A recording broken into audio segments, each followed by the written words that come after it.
7 days before Christmas, the Grandview shopping center was less of a marketplace and more of a combat zone wrapped in tinsel. The air was thick with the scent of burnt cinnamon almonds and the overwhelming, cloying perfume of 1,000 desperate shoppers.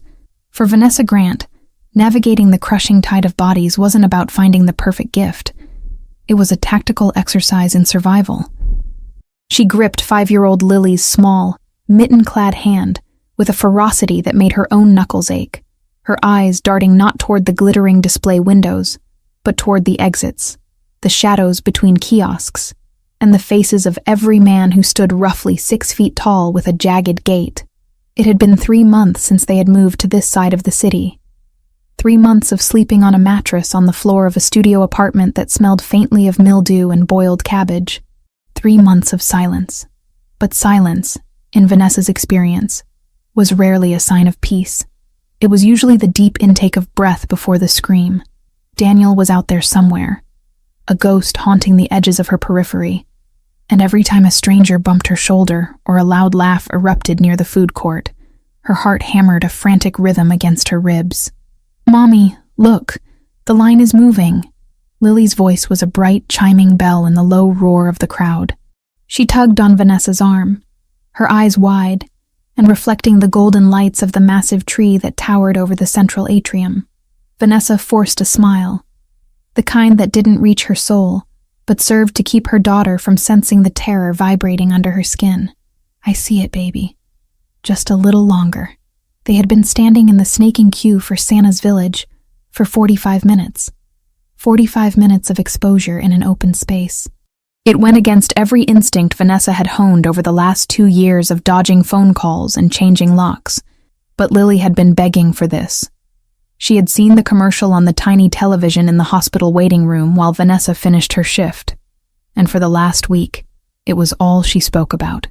Vanessa couldn't give her daughter a bicycle. She couldn't give her the tablet the other kids at kindergarten talked about. She couldn't even guarantee a turkey dinner. But she could give her 5 minutes with a man in a fake beard and a candy cane. It was free, and right now, free was the only currency Vanessa had left. She adjusted the collar of her worn beige coat, trying to hide the fraying hem of her nurse's scrubs underneath. She hadn't had time to change. Every minute not spent working or commuting was spent watching Lily. She checked her watch, a cheap digital thing she'd bought at a pharmacy. They had 20 minutes before they had to leave to avoid the parking garage surge pricing. "Next!" the elf-costumed teenager shouted, looking bored out of his mind. They shuffled forward. Vanessa scanned the atrium again. Her gaze lingered on the upper level, where the glass railings offered a vantage point for anyone looking down. She saw 2 security guards leaning against a pillar, looking relaxed, almost lazy. Their presence offered zero comfort. Mall security was there to stop shoplifters, not furious ex-husbands with a gambling debt and a penchant for using his fists when the odds didn't go his way. "Mommy, do you think he knows?" Lily whispered, pulling Vanessa's attention back to the ground level. "Knows what, sweetie? That I've been good. I made my bed every day this week. Even when it was cold." Vanessa's throat tightened. The heating in their apartment was spotty at best, and Lily slept in 2 layers of pajamas. "He knows, Lil. Santa knows everything." As they rounded the final bend of the velvet ropes, Vanessa felt a strange sensation, a prickling at the back of her neck that had nothing to do with the drafty automatic doors. It was the feeling of being watched. Not the casual glance of a passerby, but the heavy, focused weight of a predator's attention. She spun around, her eyes wide, scanning the sea of heads behind her. A mother wrestling a stroller. A group of teenagers laughing at a phone. An elderly couple sharing a pretzel. Nothing. No Daniel. She exhaled, a shaky, jagged breath. "You're paranoid," she told herself. "He doesn't know where you are. You're just tired. You're exhausted and you're hungry. And you're seeing monsters where there are only shoppers." But the feeling didn't leave. It intensified. Above them, on the mezzanine level that was technically closed for renovations, Luca Santoro stood perfectly still. He wasn't leaning against the railing like the hired security. He stood with the posture of a man who owned the railing, the floor, the building, and the air circulating inside it. His black wool coat was tailored to perfection. hiding the shoulder holster that was as much a part of his daily attire as his watch. He wasn't supposed to be here. He had people to handle the day-to-day operations of his legitimate businesses. The Grandview Mall was just a line item in the Santoro portfolio, a way to wash money through high-volume retail leases. But something had drawn him out of his office today. A restlessness that the spreadsheets couldn't cure. He had come down to inspect the holiday traffic, to ensure the security protocols were being followed by the incompetent firm his cousin had hired. Then he had seen her. At first, he hadn't recognized the woman in the faded coat.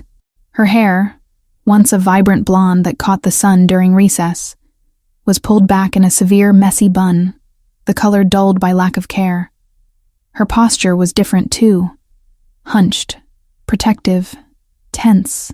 But then she had turned, scanning the crowd, and he saw the profile, the nose with the slight upturn, the sharp jawline, the specific curve of her ear. Vanessa Grant. The name hit him like a physical blow, dragging up memories he had buried under 15 years of violence and power. High school. The cafeteria. He had been the pariah, the son of the alleged mob boss, carrying the weight of crimes he hadn't yet committed, but was destined to inherit. Other students avoided him, fearing the contagion of his reputation. Vanessa hadn't. She had sat across from him in chemistry, asking to borrow a pen, making jokes about the teacher's toupee, treating him like a human being instead of a walking crime scene. She was the only bright spot in a gray, violent adolescence, and now she looked like she was waiting for a bomb to go off. Luca's dark brown eyes narrowed as he tracked her movement. She looked thin, too thin. The coat swallowed her frame, but not enough to hide the sharp angles of her shoulders. And the child. There was a child. A little girl clinging to her hand, a miniature copy of Vanessa, beaming with an innocence that the mother clearly no longer possessed. "Sir?" The head of security, a man named Bruno, stepped up beside him. "We have a situation near the south entrance. A drunk is harassing customers." "Handle it," Luca said, his voice a low rumble that barely carried over the noise, yet commanded instant obedience. "And Bruno? Tell the Santa setup to stop rushing the line. They're moving cattle, not children." "Yes, sir." Bruno left, but Luca didn't move. He watched Vanessa step up to the gate. He saw her check her watch again. He saw the way her hand trembled when she smoothed the little girl's hair. Why was she terrified? Vanessa Grant had been fearless. She had been the girl who stood up to the varsity quarterback when he mocked Luca's accent. What had the world done to her to extinguish that fire? Down in the atrium, it was finally their turn. "Go on, baby," Vanessa urged gently, nudging Lily forward. "Go tell him what you want." Lily hesitated for a second, awestruck by the sheer size of the golden throne and the velvet ropes. Then, gathering her courage, she marched up the little carpeted steps. The Santa was a man in his 50s with a beard that was clearly synthetic and held on by an elastic band visible behind his ears. He looked exhausted, his red suit sagging in places, his eyes glazed over from hours of listening to demands for video games and puppies. He hoisted Lily onto his knee with a grunt. "Ho, ho, ho. And what is your name, little girl?" "Lily," she piped up, her voice clear and serious. "Okay, Lily. Let's make this quick. Santa has to feed the reindeer soon. What do you want for Christmas? A doll? A bike? A pony?" He rattled off the list by rote, looking over Lily's head at the line, already mentally processing the next kid. Vanessa stood behind the velvet rope, her arms crossed tight over her chest, holding her breath. She hoped Lily would just ask for the doll she had mentioned last week, a cheap plastic thing Vanessa might be able to afford if she skipped lunch for the next 10 days. Lily looked at the Santa, her small hands clutching the fabric of his red trousers. She didn't smile. Her expression was solemn, carrying a weight no 5-year-old should understand. "I don't want toys," Lily said. The Santa blinked, looking down at her for the first time. "No toys? Are you sure? Everyone wants toys." "I want a daddy," Lily said. The chatter in the immediate area seemed to drop by several decibels. A few parents in the line chuckled nervously, thinking it was a cute, precocious joke. Vanessa froze, her blood turning to ice in her veins. She felt the heat rising up her neck, a mix of shame and heartbreak that threatened to choke her. "A daddy?" the Santa repeated, letting out an awkward, forced laugh. "Well, that's a nice thought, kiddo. But Santa makes toys. Maybe your mommy can help with—" "No," Lily interrupted, her voice rising with desperate insistence. "Mommy cries at night because we don't have one. The old one was bad. He yelled and he broke the plates. I want a new one. I want a daddy who is strong, and who brings food so Mommy doesn't have to drink water for dinner." The silence that fell over the Santa's village was absolute. The nervous chuckles died instantly. The parents in line looked away, suddenly finding their shoes fascinating. The elf assistant stopped taking photos. The reality of Lily's words hung in the air, stripping away the commercial veneer of the holiday and exposing the raw, ugly nerve of poverty and trauma beneath. Vanessa felt like the floor was opening up. She wanted to run. She wanted to snatch Lily and sprint to the car and drive until the gas ran out. Tears pricked her eyes. Hot, humiliating tears she refused to shed in public. She noticed, Vanessa thought, devastated. She noticed I wasn't eating. The Santa looked panicked. He wasn't trained for this. He was a temp worker making minimum wage. He looked at Vanessa with a mix of pity and annoyance, silently begging her to come get her kid and stop the scene. "Look, kid," the Santa said, his voice losing the jolly affectation. "That's not how this works. Santa can't fit a dad in the sleigh. How about a coloring book?" "Elf, give her a coloring book." Lily's face crumbled. The hope that had sustained her for a week shattered. Her lower lip trembled, and big, fat tears began to spill over her cheeks. "But I was good," she whispered, broken. "You said if I was good?" "Next!" the Santa called out, trying to pivot Lily off his knee. "Come on, lady. Grab your kid." Vanessa moved to step forward, her legs feeling like lead, ready to apologize, ready to grab her shattered daughter and disappear back into the shadows where they belonged. Wait. The single word didn't come from the Santa. It didn't come from the elf. It came from behind the velvet ropes, spoken with a quiet authority that cut through the uncomfortable silence like a razor blade. Vanessa stopped. She knew that voice. It was deeper now, rougher, like gravel grinding against velvet. But she knew it. She turned slowly. Luca Santoro stepped into the light. Up close, he was devastating. The boy she remembered had been lanky and brooding. The man standing before her was a fortress. Broad shoulders strained against the fabric of a coat that likely cost more than Vanessa made in a year. His jaw was dusted with a 5 o'clock shadow, and his dark brown eyes were locked on her face with an intensity that made her breath hitch. He didn't look at the crowd. He didn't look at the security guards who had suddenly straightened up, terrified. He looked only at her, analyzing, cataloging every sign of distress on her face. Then, he broke eye contact and walked straight toward the throne. He didn't ask for permission. He simply stepped over the velvet rope as if it didn't exist. "Sir, you can't be back here," the Santa began, blustering. "This is a restricted R." Luca turned his head, giving the man a single, flat look. It wasn't a glare. It was an absence of emotion so complete that it promised violence without uttering a syllable. The Santa shut his mouth with an audible click, shrinking back into his chair. Luca stopped in front of Lily. He didn't tower over her. Instead, he crouched down, ignoring the dust of the mall floor on his pristine trousers. He brought himself to her eye level, his movements deliberate and slow, like one might approach a startled bird. Lily sniffled, wiping her nose on her mitten, looking at this dark, imposing stranger with wide, wet eyes. "What is your name?" Luca asked. His voice was incredibly soft, a stark contrast to the command he had just exerted over the room. "Lily," she stammered. "Lily," Luca repeated, tasting the name.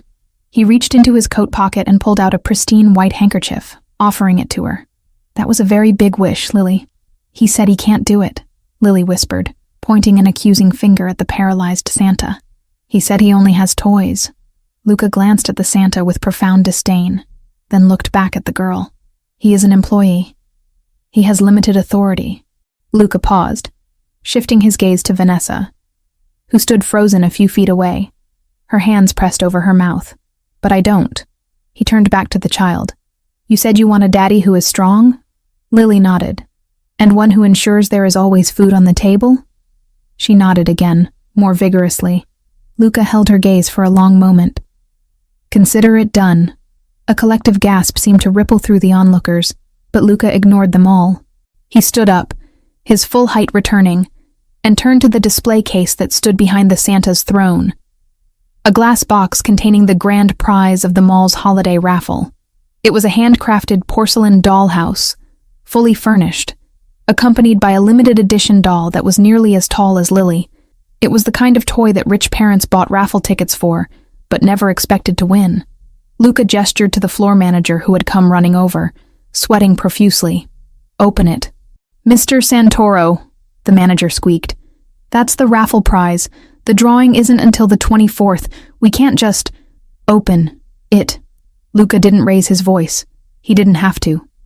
The manager fumbled with his keys, hands shaking, and unlocked the case. Luca reached in, bypassing the small accessories, and lifted the massive, beautiful doll. He turned and handed it to Lily. The doll was almost too big for her to hold, but she grabbed it with both arms, her mouth falling open in shock. "Wish granted," Luca said. "Luca." Vanessa finally found her voice. It was a rasp, weak and trembling. "You can't. We can't accept this. It's too much." Luca closed the distance between them in 2 long strides.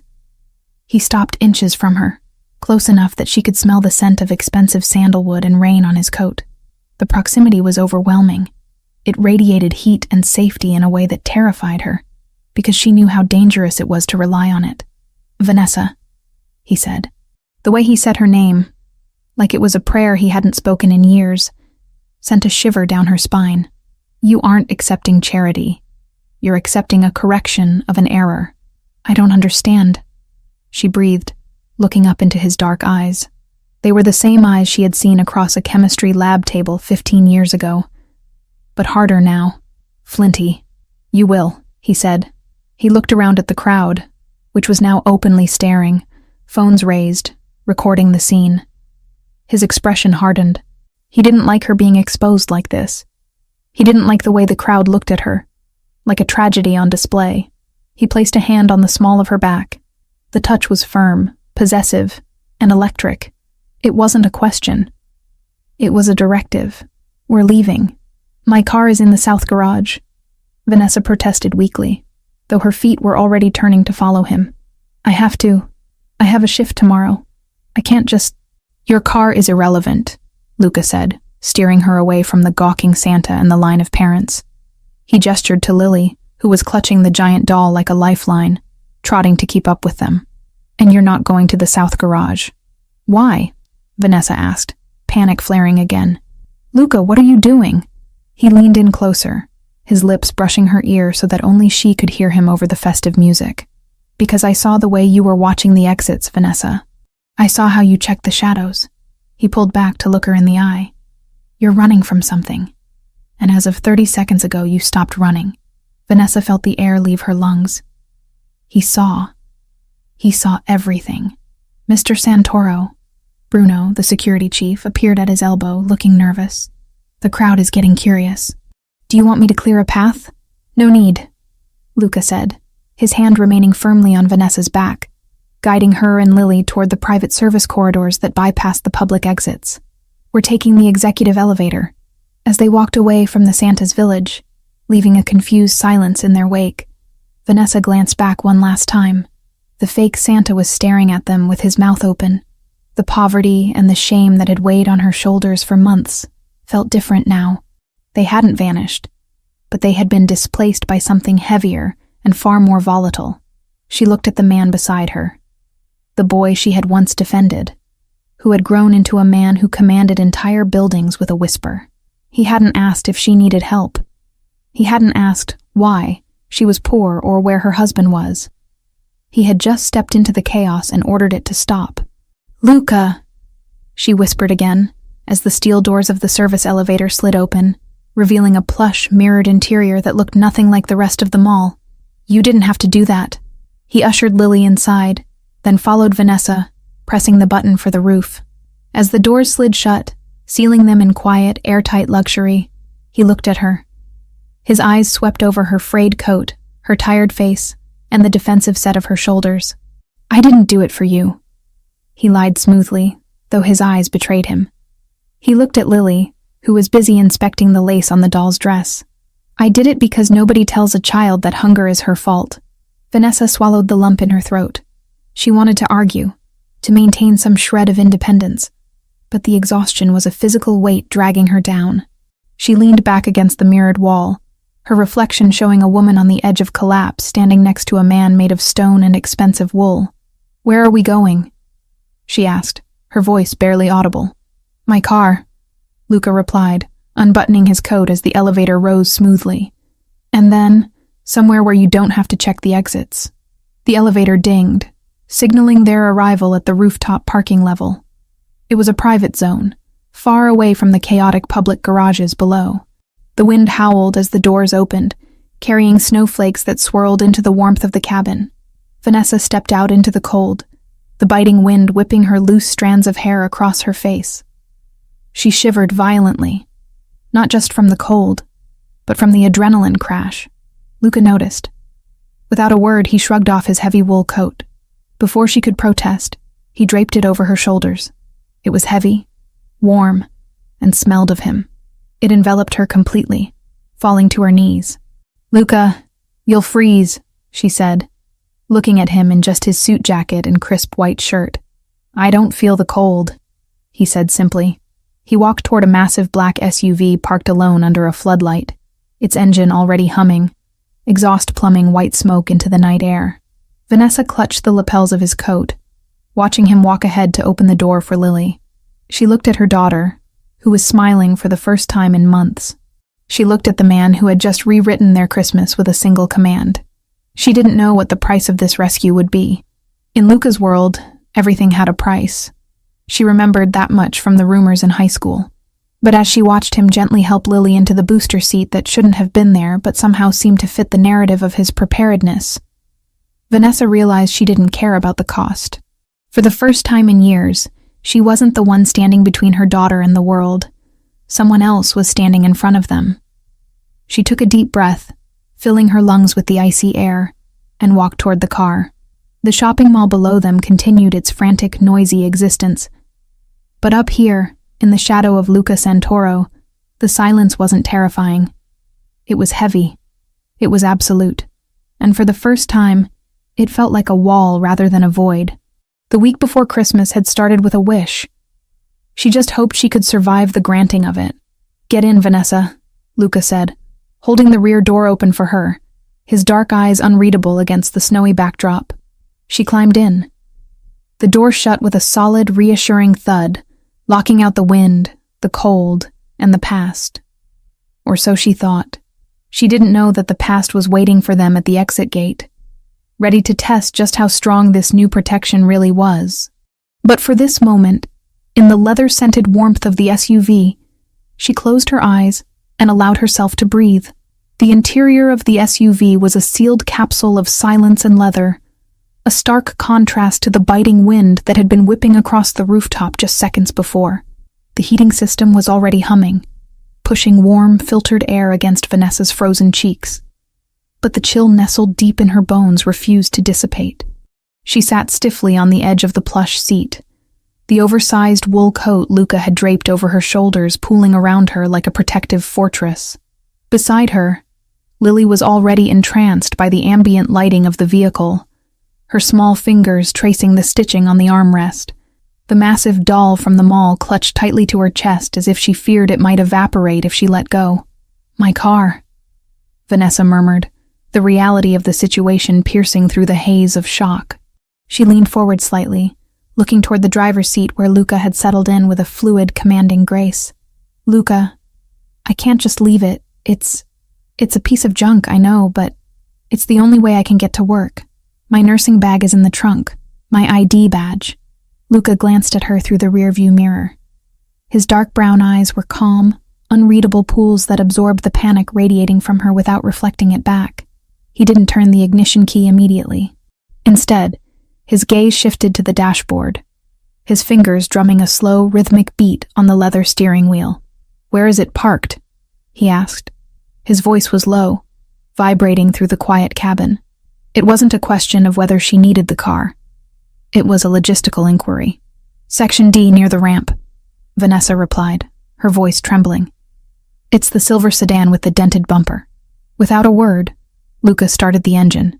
The powerful vehicle purred to life, a beast waking up, and began to glide silently across the snow-dusted concrete of the rooftop lot.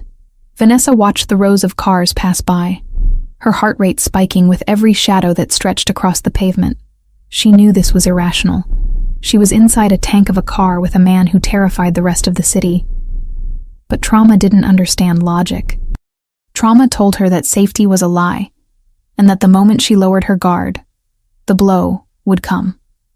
As they rounded the corner toward Section D, the headlights of the SUV swept across the concrete, illuminating the swirling snowflakes and the rows of parked vehicles. Vanessa spotted her car instantly. It was a sad, rusted thing, a relic of a life that had been falling apart for years. It sat alone near a concrete pillar, isolated from the nicer vehicles, looking abandoned. But it wasn't alone. Vanessa's breath hitched in her throat, a sharp, strangled sound that made Lily look up from her doll. "Mommy?" Lily whispered. Vanessa couldn't answer.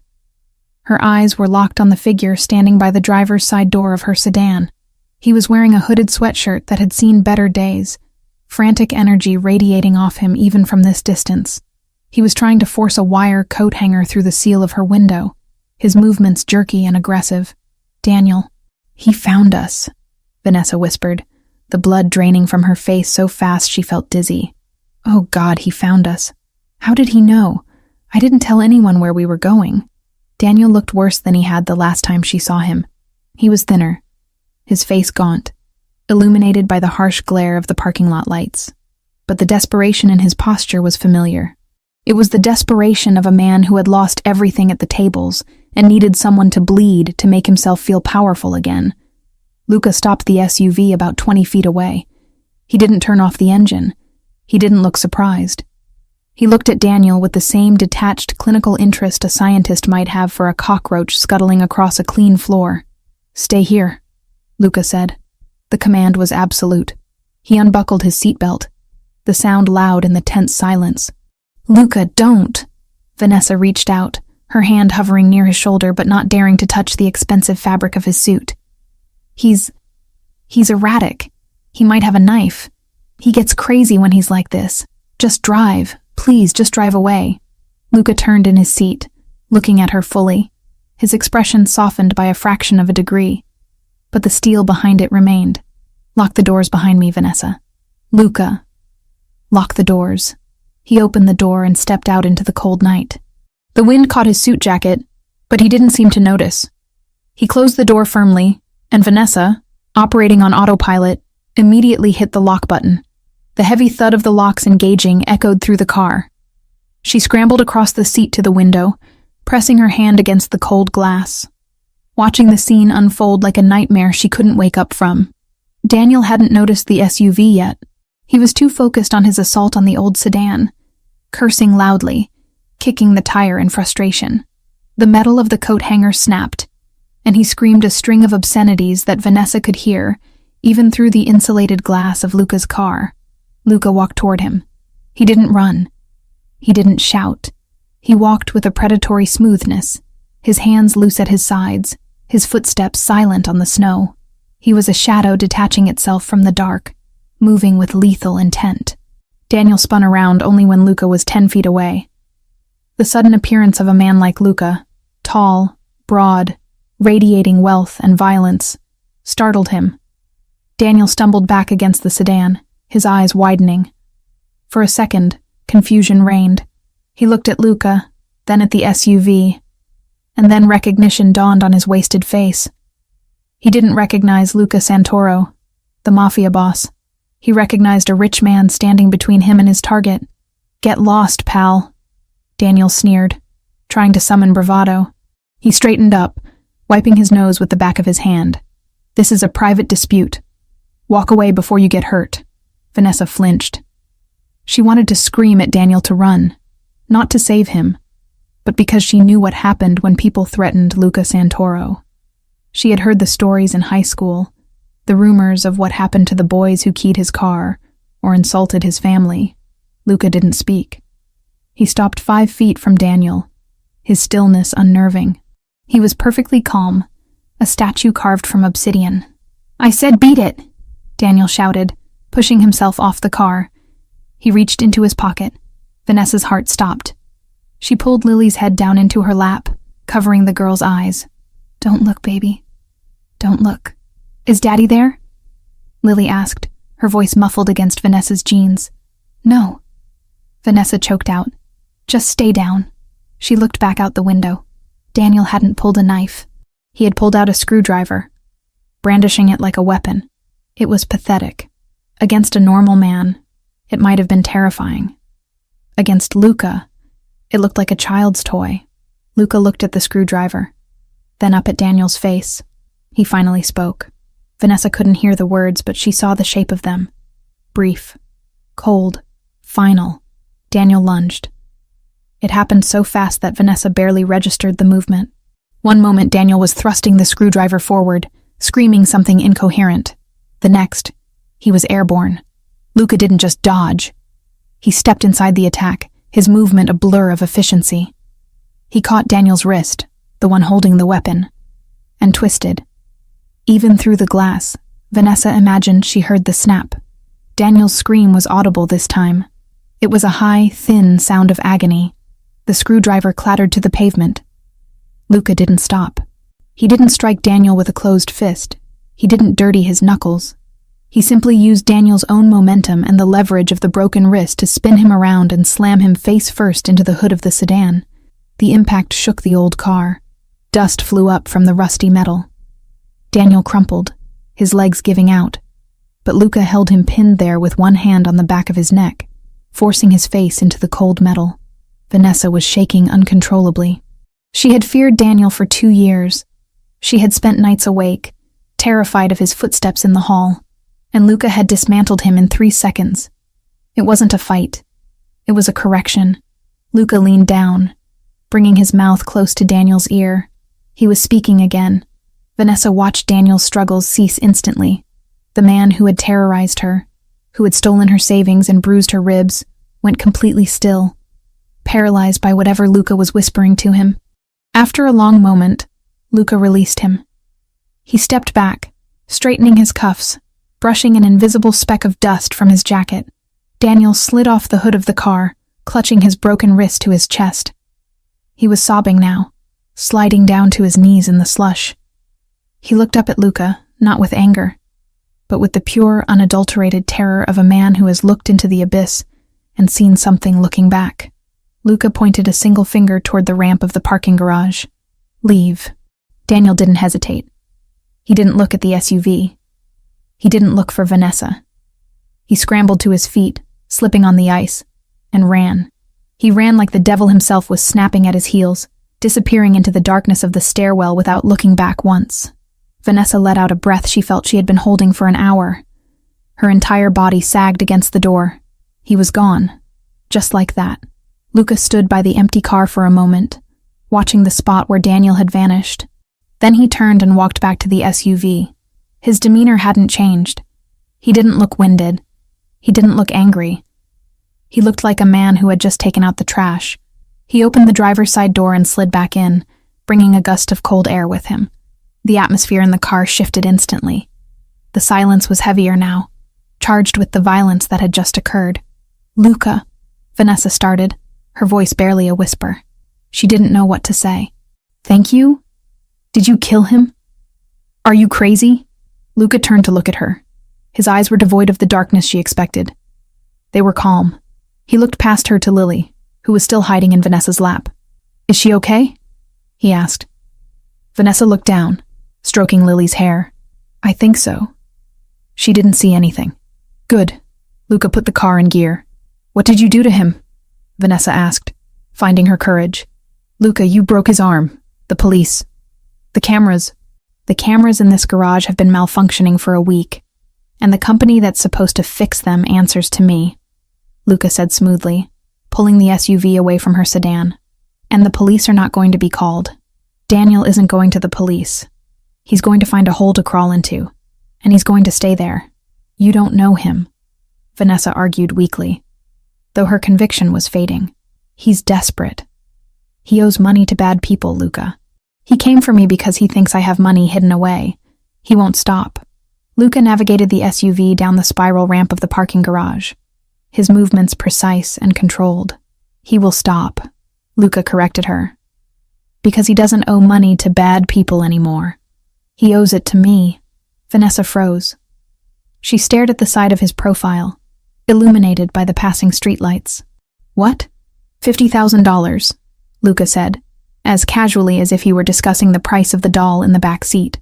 That's the principal sum plus the vigorish he racked up with the Calabrese brothers in Jersey. I bought his note this morning. You paid his debt? Vanessa felt the room spinning. $50,000. It was an impossible sum. It was more money than she had seen in her entire life. Why? Why would you do that? Luca brought the car to a stop at the exit gate. He turned to her fully now, his expression intense. I didn't pay it for him, Vanessa. I bought the debt. That means I own the debt. And by extension, I own him. He reached into his pocket and pulled out a pack of cigarettes, tapping one out but not lighting it, just rolling it between his fingers as a nervous tic he seemed to be suppressing. As long as he owes me that money, Luca continued, his voice dropping an octave, he is property, and my property does not touch what belongs to me. The implication hung in the air, thick and suffocating. What belongs to me? He wasn't talking about money. He was talking about her, about Lily. We aren't property, Luca, Vanessa whispered, a flash of her old spirit returning. We aren't things you can buy to settle a score. No, Luca agreed softly. He looked at her with a strange sadness in his eyes that confused her more than his violence. You aren't property. You are collateral damage of a life you didn't choose. And I am removing you from the blast radius. He accelerated, merging onto the highway that led toward the skyline of the city, toward the glittering towers where men like Luca lived above the clouds. My car, Vanessa said, realizing they were leaving it behind. My scrubs, my ID, I'll have someone pick it up tonight, Luca dismissed. They'll clean it, service it, and bring your things to the penthouse. But you won't be driving that death trap again. Penthouse? Vanessa asked, gripping the door handle. Luca, I can't go to your penthouse. I have a job. I have a shift at 7 a.m. I have a life, messy as it is. You have a stalker who just tried to break into your car with a screwdriver, Luca countered. You have a child who asked Santa for food. Your life is currently a target practice for disaster. You are coming with me. Tonight. Tomorrow we can discuss your shift. Tonight you sleep somewhere where the doors lock properly. Vanessa looked back at Lily. The little girl had sat up now that the car was moving. She was looking out the window at the city lights, clutching the doll. She looked peaceful. She didn't look like a child who was afraid of hunger or angry fathers. Vanessa slumped back against the seat. She was too tired to fight him. And God help her, a part of her. The part that had been carrying the weight of the world for 2 years. Didn't want to fight him. She wanted to let him take the wheel. She wanted to believe that the steel in his voice could actually keep the monsters away. Just for tonight, Vanessa murmured, more to herself than to him. Just for tonight, Luca lied. She knew he was lying. He knew she knew, but neither of them called it out. The drive was silent after that. The city blurred past them, a streak of neon and shadow. Vanessa watched Luca's hands on the steering wheel. They were large, strong hands. There was no blood on them. No sign of the violence he had just inflicted. He drove with a gentle touch, adjusting the climate control when he heard Lily sneeze in the back seat. The duality of him was dizzying. The monster who broke bones without blinking, and the man who turned up the heat for a child he barely knew. They arrived at his building 20 minutes later. It wasn't just an apartment building. It was a glass needle piercing the sky, a fortress of wealth and exclusion. The valet rushed to open the door before the SUV even came to a complete stop. Mr. Santoro, the valet said, bowing his head. He looked at Vanessa and the child with surprise, but masked it quickly. Shall I take the bags? Leave them, Luca said. He stepped out and came around to Vanessa's side. offering her his hand. She looked at it. It was a crossroads. Taking his hand meant stepping into his world. It meant accepting that she was no longer just Vanessa Grant, nurse and single mother. It meant becoming something else. Something protected. Something kept. She looked at Lily, who was already scrambling out of the car, clutching the doll. "Wow," Lily breathed, looking up at the building. "It touches the moon." Luca smiled, a real small smile that transformed his harsh face. "Almost, Piccolina?" "Little one, almost." Vanessa took his hand. His grip was warm and firm. He pulled her out of the car, and for a moment she stumbled, her legs weak from the adrenaline crash. He caught her instantly, his arm going around her waist to steady her. He held her there for a beat longer than necessary, his body a solid wall of heat against hers. "I've got you," he whispered into her hair. "You can stop shaking now, Vanessa. I've got you." They walked into the lobby, a cavern of marble and gold. The concierge nodded respectfully. They entered the private elevator that required a biometric scan of Luca's hand to open. As they ascended, the pressure in Vanessa's ears popped, marking the altitude. When the doors opened directly into the penthouse, Vanessa gasped. It was vast. Floor-to-ceiling windows offered a panoramic view of the city covered in snow. It was beautiful, cold, and immaculate. It looked like a museum, not a home. "Make yourselves comfortable," Luca said, closing the elevator doors behind them, sealing them in. "I'll order food." "Lily, what do you like? Pizza? Pasta?" "Pizza!" Lily shouted, her fear completely forgotten in the face of luxury and the promise of food. "Pizza it is," Luca said, pulling his phone from his pocket. Vanessa stood in the middle of the living room, still wearing his coat. She felt like an imposter. She felt like she had stepped through the looking glass. But as she watched Luca Santoro, the most dangerous man she knew, kneel down to show Lily how to turn on the massive television, she realized that the danger wasn't inside this room. The danger was out there, in the cold, with Daniel and the debts and the hunger. In here, there was only warmth. And for the first time in a very long time, Vanessa allowed herself to unclench her fists. She was safe. She didn't know for how long, and she didn't know the price. But tonight, she was safe. "Mommy, look!" Lily pointed at the screen. "Cartoons!" Vanessa smiled. A genuine, tired smile. She walked over to the massive sectional sofa and sat down. Luca finished his call and looked at her from across the room. Their eyes met. There was a history there, unspoken and heavy, spanning from the chemistry lab of their youth to this glass castle in the sky. "Thank you," she mouthed. Luca nodded once, a sharp, singular motion. He didn't say, "You're welcome." He didn't say, "It's nothing." He just turned and walked toward the kitchen, rolling up the sleeves of his shirt, revealing the powerful forearms that had built an empire and broken a man's wrist for her sake. The night was just beginning, and Vanessa had the sinking feeling that her life had just been irrevocably altered. She wasn't just a guest here. She was the reason the king had come down from his tower. And kings, she knew, rarely let their prizes go. But as she watched Lily laugh at the cartoon, belly full of the promise of pizza, Vanessa decided that maybe, just maybe, being a prize was better than being a victim. She pulled Luca's coat tighter around herself, inhaling his scent, and let the city lights blur into a sea of stars below them. The past was at the gate, yes. But the gate was locked, and Luca Santoro held the key. The silence in the penthouse was not the empty, terrifying silence Vanessa had grown accustomed to over the last 2 years. It was not the silence of holding one's breath, waiting for a key to turn in a lock or a heavy footstep to creak on a floorboard. This was a heavy, expensive silence. It smelled of polished mahogany, fresh linen, and the faint, grounding scent of espresso that seemed to permeate the air regardless of the time of day. 2 days had passed since Luca Santoro had pulled her out of the snow and into his fortress in the sky. 48 hours. To Vanessa, it felt like a lifetime had been compressed into those minutes. Lily was sleeping in a room that was larger than their entire previous apartment, surrounded by so many pillows she looked like a princess in a storybook.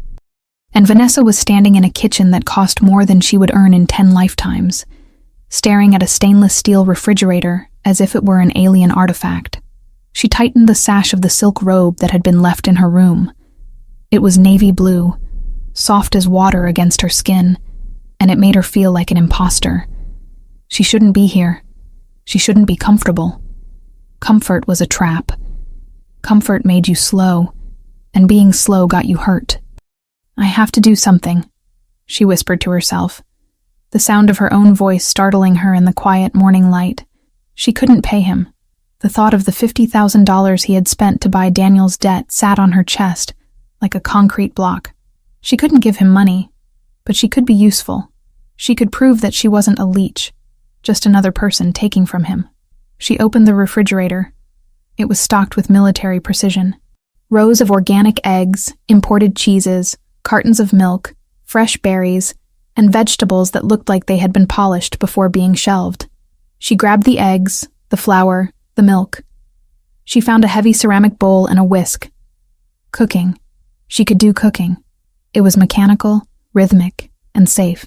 She began to whisk the batter, the repetitive clink, clink, clink of the metal against the ceramic serving as an anchor for her racing thoughts. She was safe here. Daniel was gone. Luca had said so. But why did she feel like she was waiting for the other shoe to drop? Why did she feel like every bite of food she ate was adding to a tab she could never settle? She was so focused on the swirl of flour and milk that she didn't hear him enter. Luca didn't walk. He materialized. One moment the room was empty, and the next, the air pressure shifted, becoming charged and heavy. "You are not staff, Vanessa." His voice was rough with sleep, a low rumble that vibrated through the marble floor and straight up her spine. Vanessa jumped, nearly dropping the bowl. She spun around, her heart hammering a frantic rhythm against her ribs. Luca was leaning against the doorframe of the kitchen, watching her. He looked different in the morning light. The armor of the three-piece suit was gone, replaced by dark gray sweatpants and a fitted black t-shirt that clung to his chest and arms. His hair was messy, stripped of the severe styling gel, falling over his forehead in a way that made him look younger. Dangerous, yes, but human. I know, Vanessa stammered, gripping the whisk like a weapon. "I just wanted to make breakfast, to say thank you. You have all this food, and the housekeeper hasn't come yet, so I thought—" "The housekeeper comes at 9, Luca interrupted, pushing off the doorframe and walking toward her. "And you are not here to cook for me. You are here to rest." "I can't just rest, Luca," she argued, turning back to the stove to pour the batter onto the hot griddle. "I'm not a porcelain doll. You've given us so much in 2 days. Let me make pancakes. It's the least I can do." Luca stopped right behind her. He was close enough that she could feel the heat radiating from his body, close enough to smell the soap he used, something clean and sharp like cedar. He reached out, his hand large and warm, and covered hers where she gripped the handle of the pan. He didn't take it from her. He just stopped her movement. "The least you can do," he murmured, his breath brushing the top of her head, "is stop acting like you owe me a debt. Debts are for business. This is not business." Vanessa froze. The intimacy of the moment was overwhelming. "It feels like a debt," she whispered, her voice trembling. $50,000, the clothes, this place. I don't know how to be this. I don't know how to be a guest in a life I can't afford. I keep waiting for the bill, Luca. Because there is always a bill." He gently took the spatula from her hand and set it on the counter. Then, with a pressure that was firm but incredibly gentle, he turned her around to face him. His dark eyes searched hers, stripping away her defenses with terrifying efficiency. "Do you remember 11th grade?" he asked suddenly. Vanessa blinked, thrown off balance by the change in subject. "What?" 11th grade, Mr. Henderson's chemistry class. 2nd semester. A faint, confused smile touched Vanessa's lips. "I remember. You blew up a beaker. You put too much potassium in the solution." "I did," Luca acknowledged, a hint of amusement dancing in his dark eyes, softening the hard lines of his face. And everyone laughed. The jocks, the cheerleaders, even the teacher made a joke about explosive personalities. But they all laughed at the clumsy mob kid, everyone except you. Vanessa looked down at his chest, unable to hold the intensity of his gaze. You had glass in your hand. You were bleeding. It didn't seem funny to me. You came over, Luca continued, his voice dropping to a hush that made the vast kitchen feel very small. You ignored the teacher telling everyone to stay back. You took my hand. You pulled out the shard of glass and you wrapped it with a tissue from your pocket. You asked if I was okay. You didn't look at me like I was a monster or a criminal in training. You looked at me like I was just a boy who was hurt. He placed a finger under her chin, tilting her head up until she was forced to look at him again. The morning sun caught the flecks of gold in his brown eyes. That was the first time anyone outside my family had touched me with kindness, he said, the confession raw and heavy.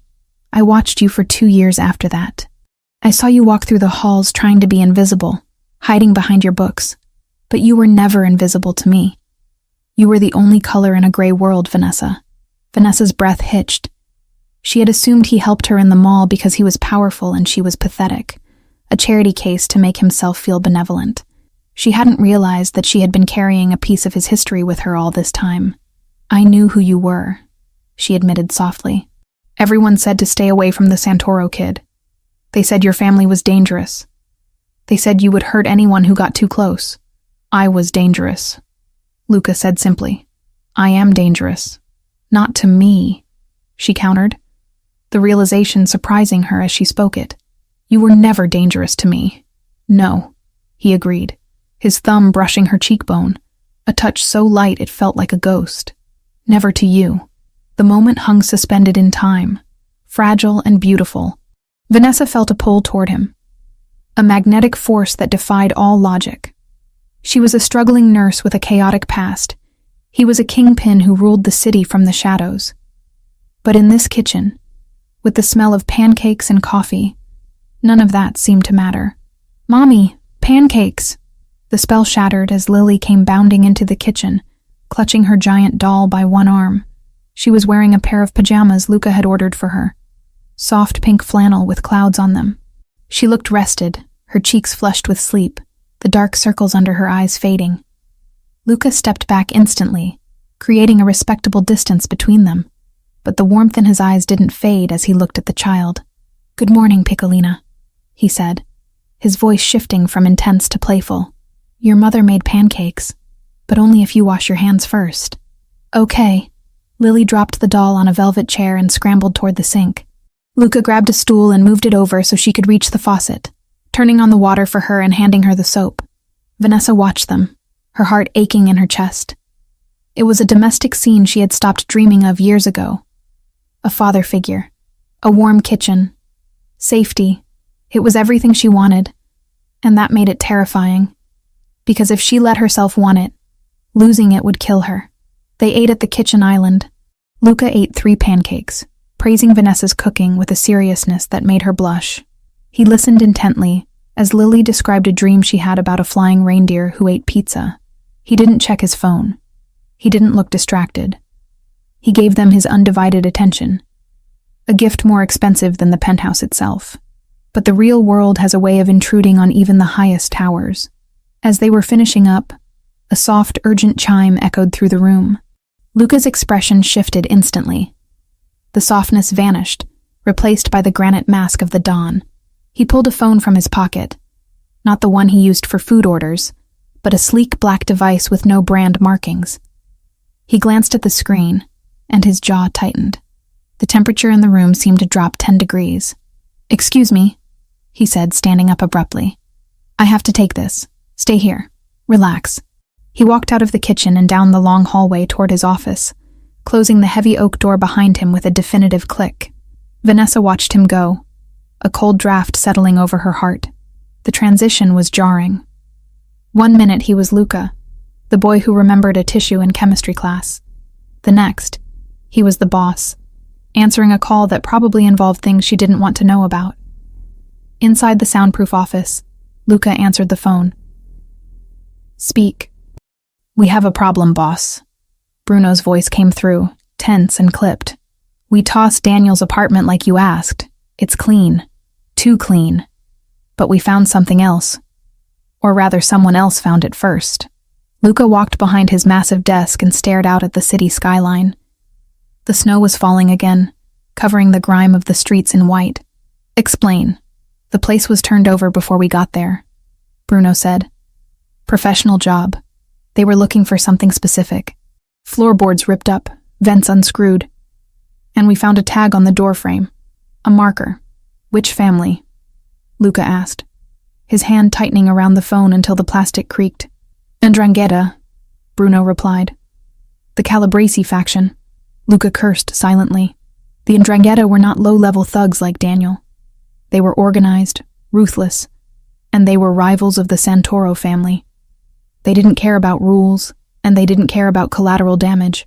Why are they interested in a junkie like Daniel? Luca demanded.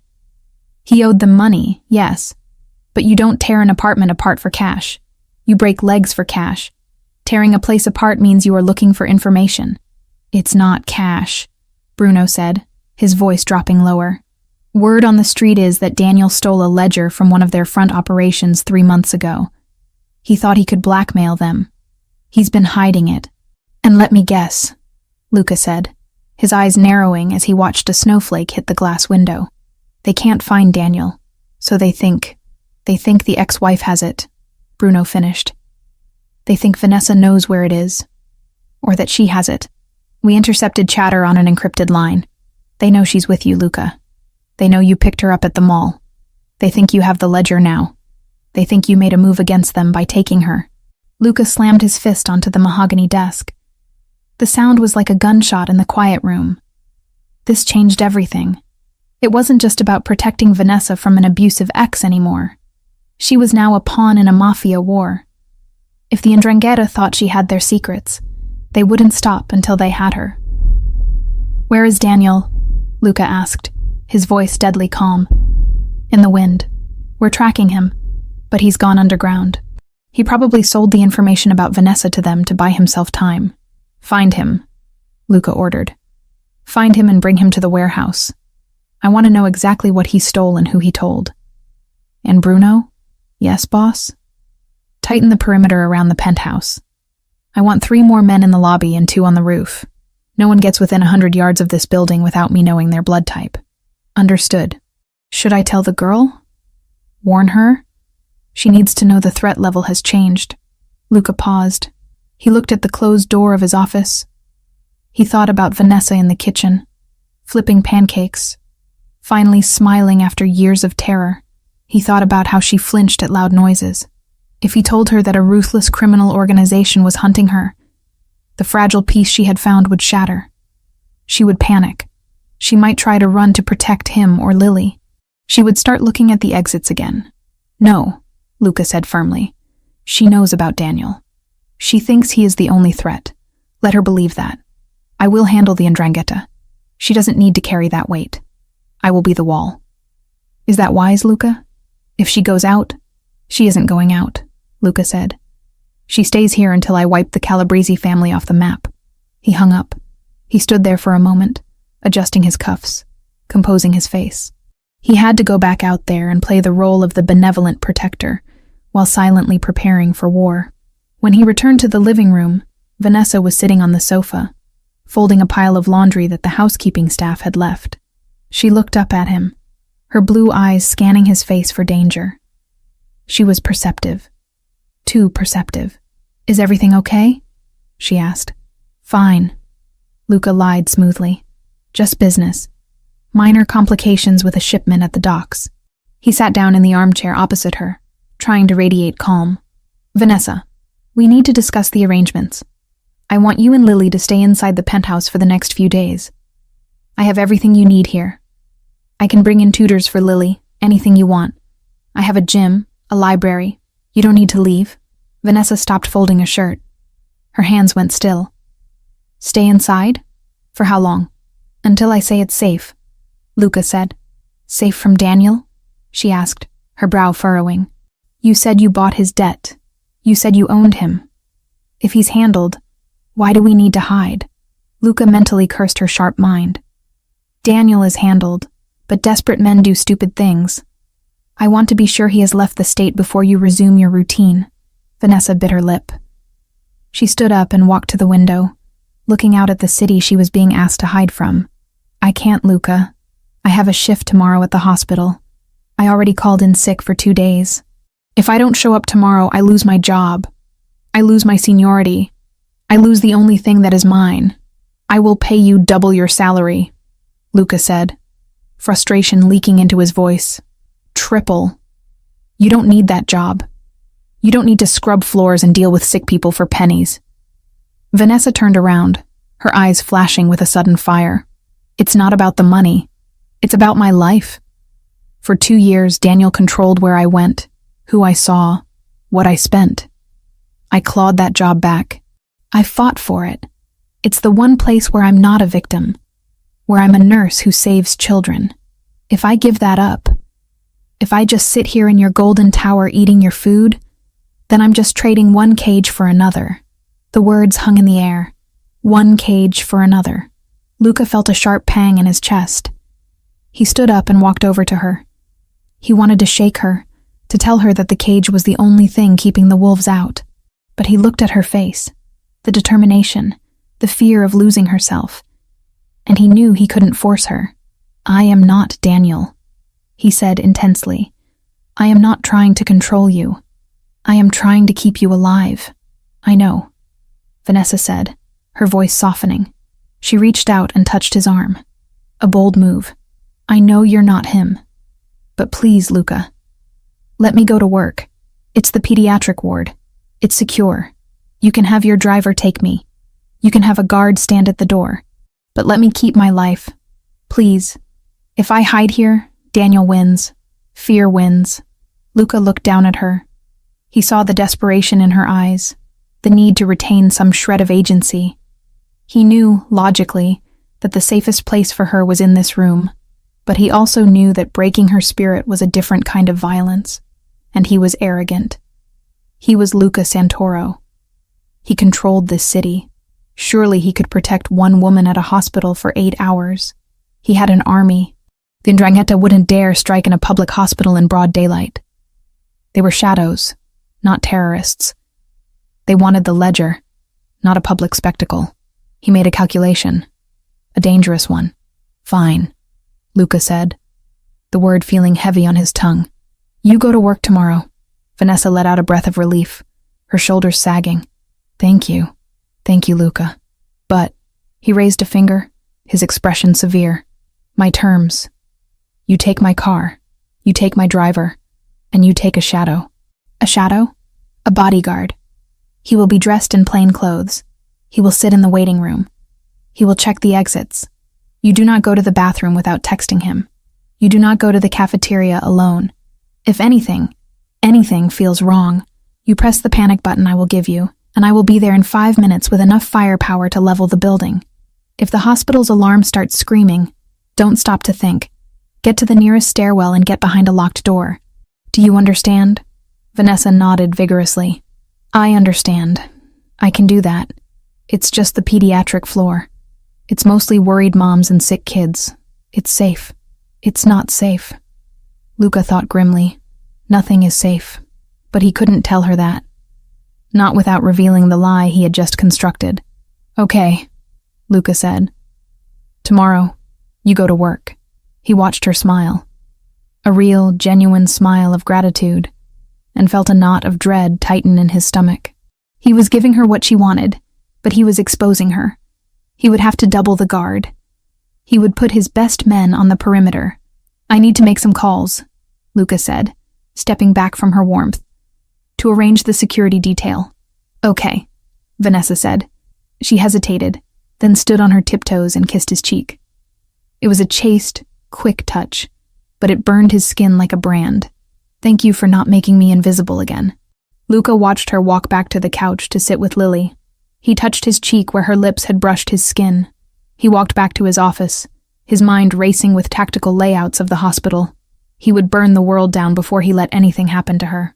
But as he sat behind his desk and pulled up the schematics of the city, he couldn't shake the feeling that he had just made a mistake born of a desire to see her smile. He dialed Bruno again. Change of plans, Luca said, his voice like ice. She's going to the hospital tomorrow. I want the ghost team active. I want eyes on every doctor, every janitor, every delivery truck. If anyone who smells like olive oil and gunpowder steps within a mile of that hospital, I want them put in the ground. It's risky, boss, Bruno warned. I know, Luca whispered, looking through the glass door at Vanessa laughing with her daughter. But she needs to fly, so we will be the net. The sun began to set over the city, casting long shadows across the penthouse. To Vanessa, the sunset looked like a painting of freedom. To Luca, it looked like blood spreading across the sky. He checked his gun in the holster, ensuring a round was chambered. The war was coming, and tomorrow, he was letting his heart walk right onto the battlefield. The pediatric ward of St. Mary's Hospital smelled of antiseptic, floor wax, and the faint, sweet scent of bubblegum fluoride. To most people, it was a smell that induced anxiety, a reminder of illness and fragility. To Vanessa Grant, it was the perfume of normalcy. It was the scent of the one place in the world where she knew the rules, where she had authority, and where her actions directly resulted in healing rather than survival. She walked down the corridor, her sneakers squeaking softly on the linoleum. She was wearing her favorite blue scrubs, the ones with the cartoon whales on the pocket, and her ID badge was clipped securely to her chest. Outwardly, she was Nurse Grant, the senior shift lead who could find a vein in a dehydrated infant on the first try. Inwardly, she was a woman vibrating with a frequency of terror so high it felt like a hum in her teeth. You're doing great, Van, she whispered to herself, adjusting the stethoscope around her neck. Just a shift. 8 hours. Then back to the fortress. She glanced toward the waiting room at the end of the hall. A man was sitting there, reading a magazine about golf. He was wearing a beige corduroy jacket and generic jeans. He looked like a bored father waiting for a tonsillectomy consultation. But Vanessa knew better. He was the Shadow, a man named Elias whom Luca had introduced to her that morning. Elias didn't look at her, but she knew he clocked her every movement. Every time she turned a corner, he shifted his position. Every time a delivery person entered the floor, Elias's hand drifted imperceptibly toward his waist. It was suffocating. It was necessary. The morning had been a blur of routine. Handover rounds, medication distribution, updating charts. Vanessa threw herself into the work with a desperate hunger. She checked temperatures, soothed crying toddlers, and joked with the exhausted parents. For hours, she managed to forget about the penthouse, the debt, and the man with the dark eyes who was currently paying for her safety. She managed to forget Daniel, but the fear was a patient predator. It waited for the quiet moments. At 11:30 a.m., the ward quieted down for lunch. The doctors retreated to their offices, and the hum of activity slowed. Vanessa felt the adrenaline crash hitting her. Her hands, steady as rocks while inserting an IV, began to tremble slightly when she reached for a pen. "Hey, Vanessa," Sarah, one of the junior nurses, called out from the station. "You look like you've seen a ghost. Go take a break. I'll cover the desk." "I'm fine, Sarah," Vanessa lied, forcing a smile. "You're pale, and you've checked the emergency exit sign 4 times in the last hour," Sarah noted gently. "Go. Get coffee. Sit down for 10 minutes. Vanessa nodded, realizing her paranoia was leaking out. "Okay, 10 minutes. She signaled to Elias in the waiting room. A subtle tug on her earlobe, the signal Luca had taught her. Elias nodded almost imperceptibly and stood up, meandering down the hall toward the vending machines near the break room. He was good. He was invisible. The break room was a small, windowless box tucked away near the service elevators. It contained a round table, a flickering fluorescent light, and a coffee machine that produced a sludge that tasted like battery acid. It was empty. Vanessa walked in and exhaled, leaning back against the closed door for a second. She fished her phone out of her pocket. No messages from Luca. Just a blank screen. She pressed the side button to ensure it was working. The panic button app he had installed was right there on the home screen, a red icon that looked like a shield. "Press it if anything feels wrong," he had said. Vanessa's thumb hovered for half a heartbeat. Then she tapped the red shield once, silent, deliberate, and locked her phone before sliding it back into her pocket. No siren, no light show. just a single muted vibration against her palm. Everything feels wrong, she thought. My ex-husband is being hunted by the mob, and I'm living in a penthouse with a crime lord. She pushed off the door and went to the counter. She needed caffeine. She needed to wake up and finish this shift so she could go back to Lily. As the coffee machine gurgled and hissed, the door to the break room opened. Vanessa didn't turn immediately. Coffee's fresh, but it still smells like burnt rubber, she joked, assuming it was Sarah or Dr. Evans. There was no laughter, no response. Just the sound of the door clicking shut and the distinct snick of the lock turning. Vanessa's blood froze. The lock on the break room door had been broken for 6 months. You had to jiggle it violently to get it to engage. Whoever had just locked it had done so with a key or a very specific tool. She turned slowly, her hand instinctively going to her pocket where she kept her trauma shears and a small sealed scalpel she had confiscated from a tray earlier, a habit she had picked up when living with Daniel. 2 men stood in the room. They were dressed in scrubs, green surgical scrubs, generic and crisp. They wore surgical masks pulled down under their chins, revealing faces that were utterly forgettable. Average height, average build, brown hair. They looked like agency nurses sent to fill a staffing gap. But Vanessa was a nurse. She spent 12 hours a day looking at people in scrubs. And she saw the errors instantly.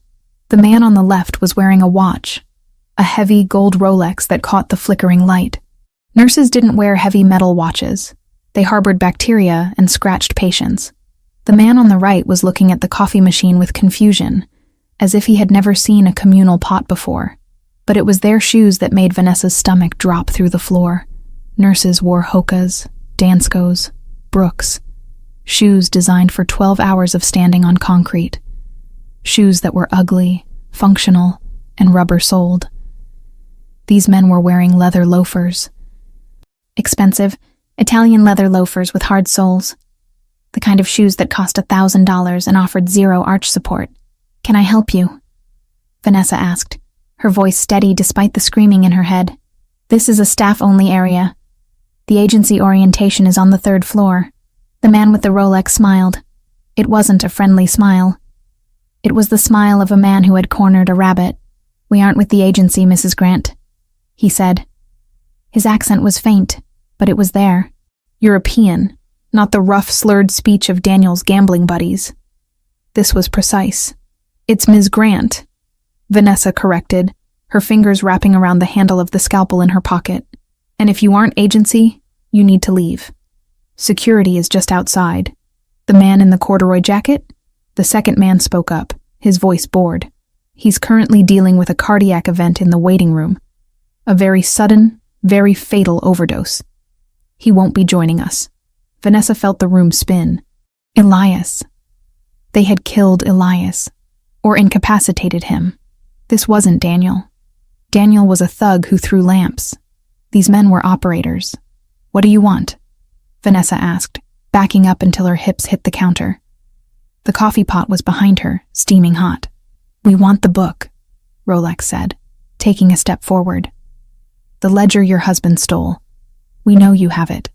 We know Santoro has you. So, we're going to take you, and then Santoro is going to give us the book to get you back. Simple geometry." "I don't know what you're talking about," Vanessa said, her voice rising. "I don't have a book. Daniel is a liar. He doesn't have anything." "Everyone has a price," the man said, reaching into his pocket. He pulled out a syringe. "We can do this quietly, Vanessa. You walk out with us. We say you felt sick. Or we can do it the hard way." Vanessa didn't think. She didn't weigh the options. The lizard brain that had kept her alive through 2 years of domestic abuse took over. She grabbed the pot of coffee. It was full. It was scalding. She didn't hesitate. She swung the glass carafe with all her strength, splashing the boiling liquid in a wide arc directly at their faces. The man on the right screamed, clutching his eyes as the hot liquid seared his skin. The carafe shattered against his shoulder, spraying glass and coffee everywhere. Rolex was faster. He ducked, taking the liquid on his arm, but the distraction bought Vanessa a second. She didn't run for the door. They were blocking it. She ran for the other exit. the service door that led to the linen chute and the back stairwell. It was usually locked from the outside, but she had a master key card. "Get her!" Rolex shouted, shaking the coffee off his arm. Vanessa swiped her badge. Red light. Denial. "Damn it!" she screamed, swiping again. Rolex lunged. He grabbed her scrub top, yanking her back. Vanessa spun around, the scalpel already in her hand. She slashed out blindly, a desperate, feral strike. The blade caught him on the forearm, slicing through the surgical scrub and into the skin. He hissed in pain and released her, looking at the blood welling up with genuine surprise. "You bitch," he growled. The fire alarm exploded into life. It wasn't just a siren. It was a deafening, strobing assault on the senses. Whoop, whoop, whoop. The sprinklers didn't go off, but the emergency lights began to flash. Luca. Vanessa knew it instantly. He was watching. He had seen the panic button activation. Or he was watching the cameras. The noise disoriented the men for a fraction of a second. Vanessa kicked the man with the burned face in the knee, hard, and swiped her card again. Green light. She threw herself through the heavy metal door and slammed it shut, engaging the deadbolt from the inside just as a heavy body slammed against it. She was in the service corridor. It was dark, smelling of dirty laundry and dust. It was under renovation, a maze of plastic tarps and exposed drywall. "Think, Vanessa, think," she panted, her breath coming in ragged gasps. She couldn't go down to the street. They would have a car waiting. She couldn't go back to the ward. She would lead them to the children. The door behind her shook. They were kicking it in. She ran. She sprinted down the corridor, dodging stacks of drywall and buckets of paint. She needed a weapon. She needed help. Her phone buzzed in her hand. A text from Luca. "Roof, now." The roof. It was 4 floors up. Vanessa hit the stairwell door and burst inside. She didn't look down. She started climbing, taking the steps 2 at a time. Her legs burned. Her lungs felt like they were filled with broken glass. She heard the service door crash open below her. Footsteps echoed on the concrete stairs. Fast. Heavy. "She's in the stairwell," a voice echoed up. Vanessa scrambled up the 2nd flight. 3rd flight. She could hear them gaining on her. They were faster, stronger. She fumbled in her pocket for the pepper spray she had transferred from her purse. It was a small canister, meant for aggressive dogs, not hitmen. She reached the landing for the roof access. The door was marked, "Alarm will sound." The alarm was already sounding. She hit the panic bar. Locked. "No," she sobbed, throwing her weight against it. "No, no, no." It was a security door. It needed a key. Or a code. The footsteps were right below her now. She spun around, back against the steel door, holding the scalpel in one trembling hand and the pepper spray in the other. Rolex appeared on the landing below. He was bleeding from his arm, his face twisted in a mask of pure rage. He held a gun now, a pistol with a long suppressor attached to the barrel. "End of the line, nurse," he spat, raising the weapon. Vanessa squeezed her eyes shut. She thought of Lily. She thought of the dollhouse. She thought of Luca's dark eyes in the kitchen. "I'm sorry." The door behind her clicked. It didn't just unlock. It was thrown open with such force that the suction nearly pulled Vanessa off her feet. A hand, large, strong, and wearing a black leather glove, grabbed the back of her scrubs and yanked her backward into the biting cold air of the roof. Vanessa stumbled, falling onto the gravel surface of the roof. Luca Santoro stepped past her, moving into the doorway she had just vacated. He wasn't wearing a suit. He was wearing a tactical vest over a black sweater, and he was holding a weapon that looked far too large for a civilian setting. Rolex, still on the stairs, looked up. His eyes widened. He raised his gun. Luca didn't hesitate. He didn't speak. He fired twice.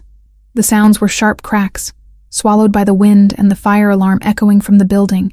Rolex crumpled backward, tumbling down the stairs. The second man, the one with the burned face, appeared behind him. Luca fired once. Center mass. The threat was neutralized in less than 3 seconds. Luca stepped back and kicked the heavy steel door shut, engaging the locking mechanism. He turned to Vanessa. For a moment, he looked terrifying. His face was a mask of cold violence, his eyes dark voids. He looked like the monster the city whispered about. Then he saw her. He saw the coffee stains on her scrubs, the scalpel clutched in her white-knuckled hand, the terror etched into her face. The mask shattered. "Vanessa!" He choked out, dropping the weapon to his side on its sling and rushing to her. He fell to his knees on the gravel, ignoring the sharp stones, and grabbed her face in both hands. His gloves were cold, but his touch was frantic, searching. "Are you hurt? Did they touch you? Tell me where you are hurt." Vanessa couldn't speak. She was shaking so hard her teeth rattled. She dropped the scalpel. I burned him with the coffee. I didn't mean to. You did exactly what you had to do," Luca said fiercely, his thumbs wiping away a tear that had escaped her eye. "You fought. You were brilliant." He pulled her into his chest. It was like hitting a wall of muscle and Kevlar. He held her so tight she could barely breathe, burying his face in her neck. She could feel his heart hammering against her ribs, a chaotic, frantic rhythm that matched her own. He wasn't calm. He was terrified. "I'm sorry," he whispered into her hair. "I'm so sorry. I thought I could cover the exits. I thought I had the perimeter." "Who were they?" Vanessa gasped, pulling back to look at him. "Luca, those weren't debt collectors. They had guns with silencers. They knew about a book." Luca's jaw tightened. He looked away, toward the edge of the roof where a helicopter was descending, its rotors whipping up a storm of snow. "Come," he said, standing up and pulling her with him. "We are leaving, now." "Who were they?" she screamed over the noise of the helicopter. Luca stopped. He looked at her, and for the first time, he gave her the full, unvarnished truth. "They were soldiers," he said, his voice hard as iron. "From the 'Ndrangheta, the Calabrese family. We are at war, Vanessa, and I just fired the first shots." He didn't give her time to process. He guided her toward the helicopter, shielding her body with his own as they ran under the spinning blades. Inside the cabin, it was loud and cramped. Luca strapped her in with efficient, trembling hands. He signaled the pilot, and the machine lifted off, banking sharply away from the hospital. Vanessa looked down. Police cars were swarming the entrance. Fire trucks were arriving. The hospital's alarm protocol had done what it was built to do. Dispatch uniforms, lock down corridors, turn chaos into procedure. She had left her life down there. Her job, her normalcy. It was all gone, burned away by hot coffee and gunpowder. She looked at Luca. He was staring out the window, scanning the skyline, his hand resting on the weapon across his lap. He looked like a king going into exile, or a general going into a slaughter. "You knew," she said, her voice barely audible over the headset he had placed on her ears. "You knew it wasn't just Daniel." Luca turned to her. He didn't deny it. "I suspected. I didn't want it to be true." "You lied to me," she accused, tears finally spilling over. "You sent me into a trap." "I sent you with protection," Luca argued, his eyes flashing hurt. "Elias was the best." "Elias is dead," Vanessa shouted. "They said he was dead in the waiting room." Luca flinched. The news hit him visibly. He closed his eyes for a second, a silent mourning for his man. "Then I will pay his family 10 times his lifetime earnings. And I will kill every single person who gave the order." He reached out and took her hand. His grip was painful, desperate. "I made a mistake," he admitted, his voice rough. "I tried to give you what you wanted because I couldn't bear to be the one to cage you. I let my feelings compromise my judgment. That will never happen again." "Your feelings?" Vanessa asked, her breath catching. "My need to see you smile," Luca said, looking at her with an intensity that burned brighter than the city lights below. "It almost got you killed. So hate me, Vanessa. Hate me for lying. Hate me for the violence. But you are never leaving my sight again until every Calabrese is in the ground." Vanessa looked at their joined hands, his gloved in leather, hers shaking and stained with coffee. She should hate him. She should be terrified of him. He was a killer. He had just shot 2 men in a stairwell and didn't even blink. But he had come for her. He had kicked down a steel door and stood between her and death. "I don't hate you," she whispered, leaning her head back against the seat, exhaustion finally claiming her. "But I think I'm done with nursing." Luca let out a short, humorless laugh. He brought her hand to his lips and kissed the knuckles, right over the spot where she had gripped the scalpel. "We'll find a new dream," he promised. "One that doesn't involve heavy artillery." The helicopter banked toward the waterfront, away from the penthouse. "Where are we going?" Vanessa asked. "Not the apartment. Too comprised," Luca said. "They know I have you. They know I intervened. The penthouse is a fortress, but it's a glass one. We are going to the safe house, the real one." "And Lily?" Vanessa sat up, panic flaring again. "Already there," Luca assured her instantly. "Bruno extracted her the moment the alarm triggered. She thinks she's on a surprise vacation. She's watching cartoons and eating gelato." Luca's phone vibrated once in his hand. A message from Bruno lit the screen. "Lily secure. Elias's family funded. Moving now." Vanessa slumped back. He had thought of everything. Even in his failure, he was more competent than anyone she had ever known. She looked out at the city. It looked different now. It wasn't just a place where she lived. It was a chessboard, and she was the queen that everyone wanted to capture. "What is the book?" she asked quietly. "The ledger they wanted." Luca looked at her, surprised she remembered the detail. "It's a list. Names, accounts, bribes. Evidence that could dismantle the Ndrangheta's operations in New York.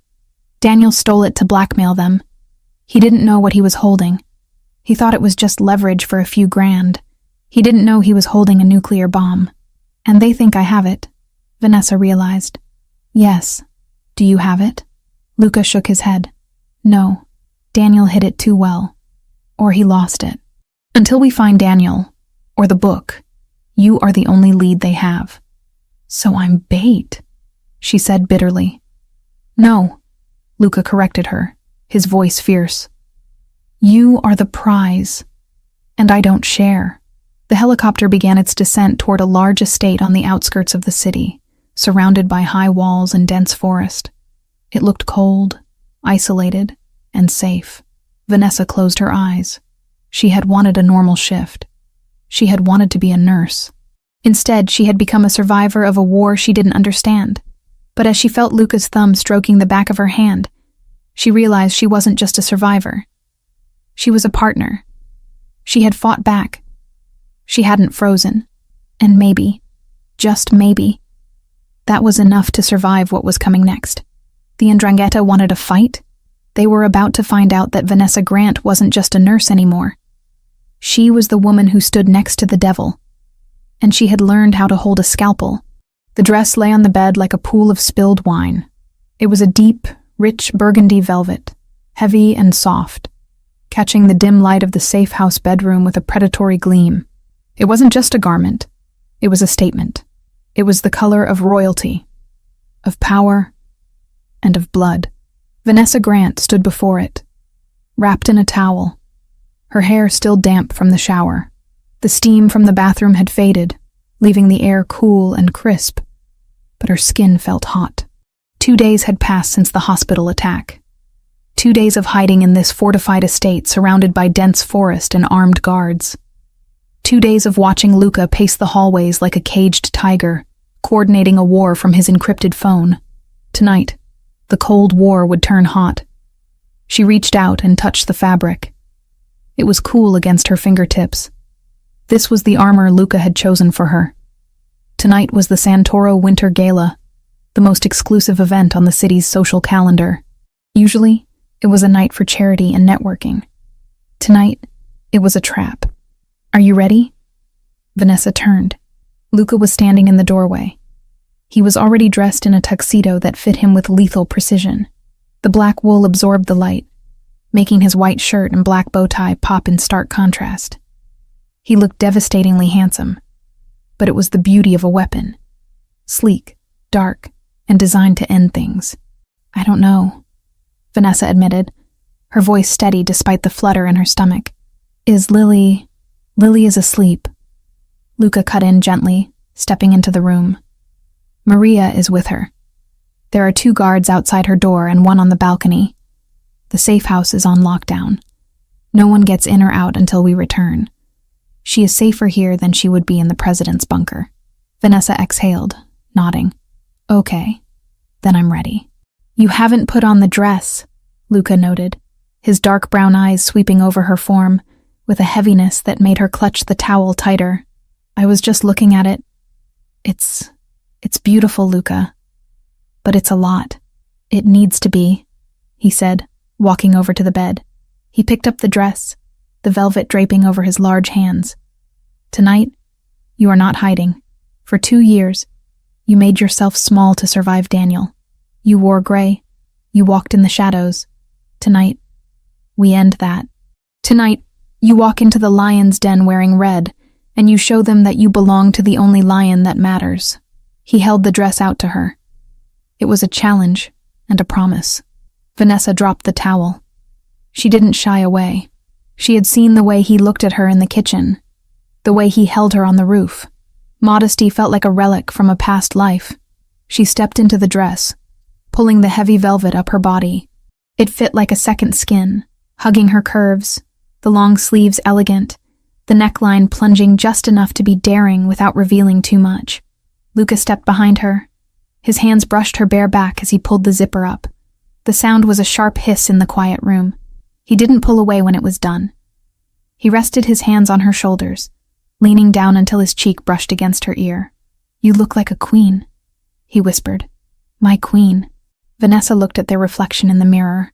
The nurse in the scrubs was gone. The victim was gone. The woman staring back was dangerous.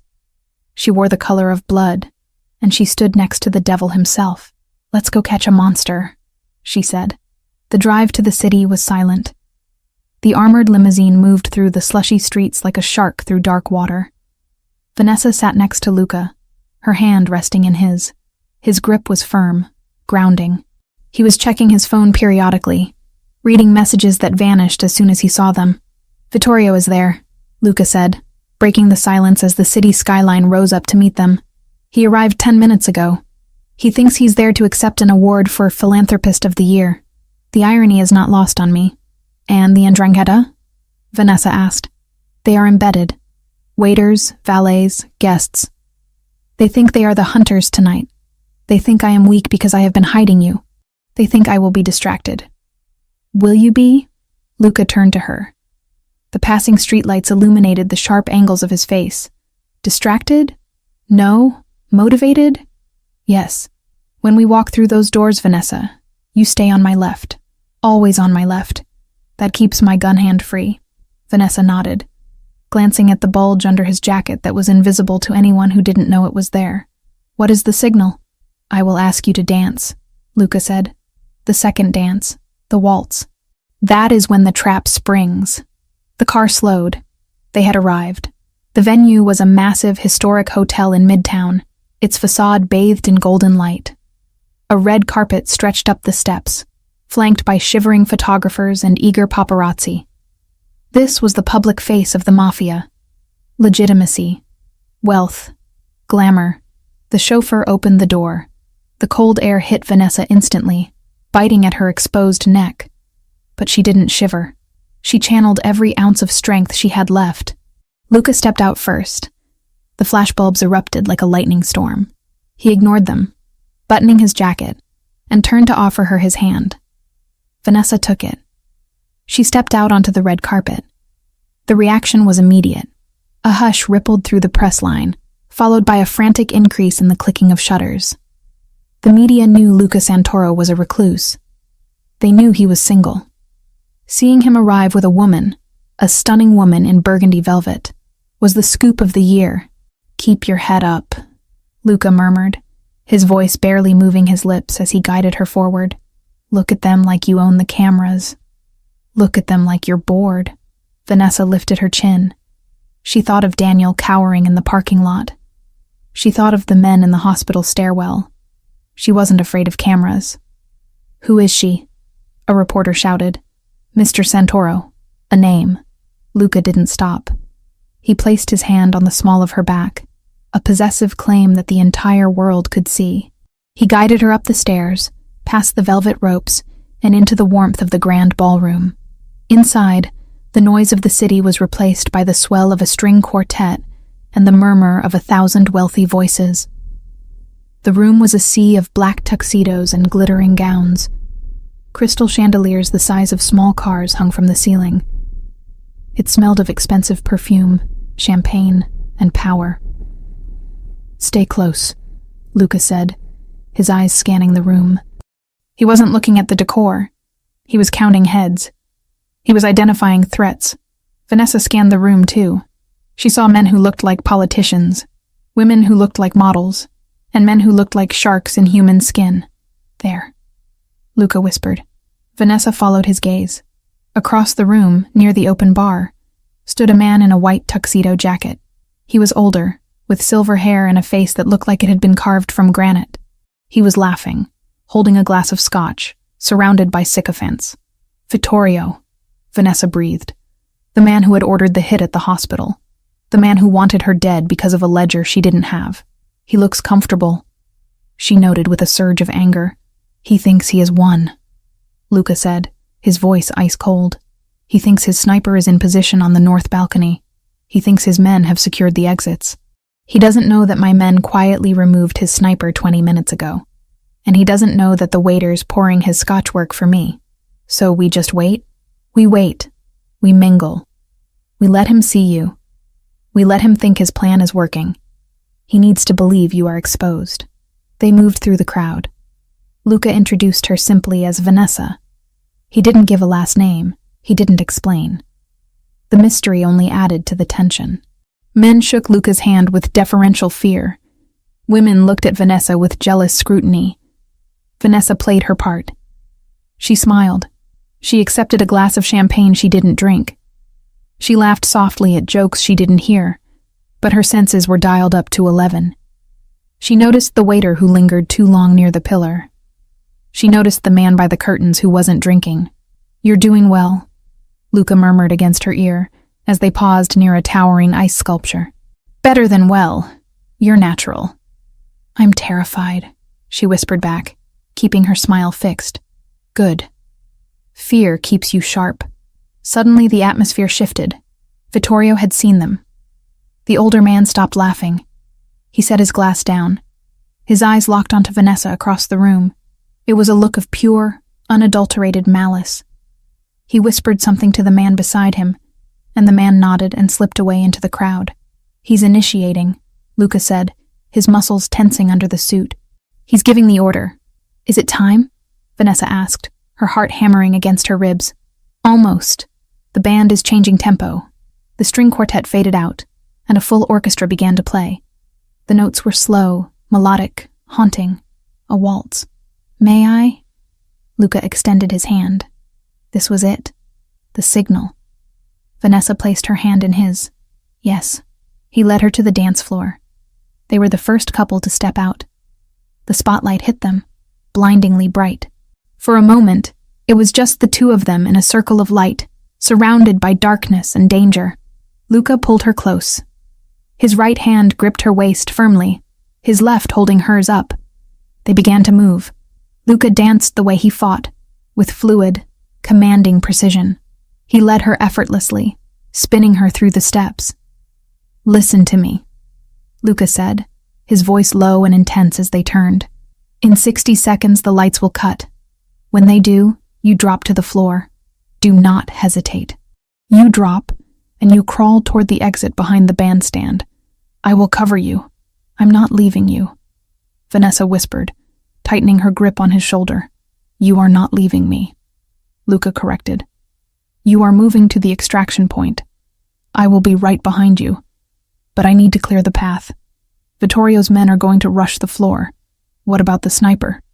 "Neutralized, but he has a backup team inside. 4 men. I've marked 3. The 4th is a wild card." They spun again. The velvet of her dress swirled around her legs. Vanessa looked over Luca's shoulder. She saw the man Vittorio had whispered to. He was moving toward the edge of the dance floor, his hand reaching inside his jacket.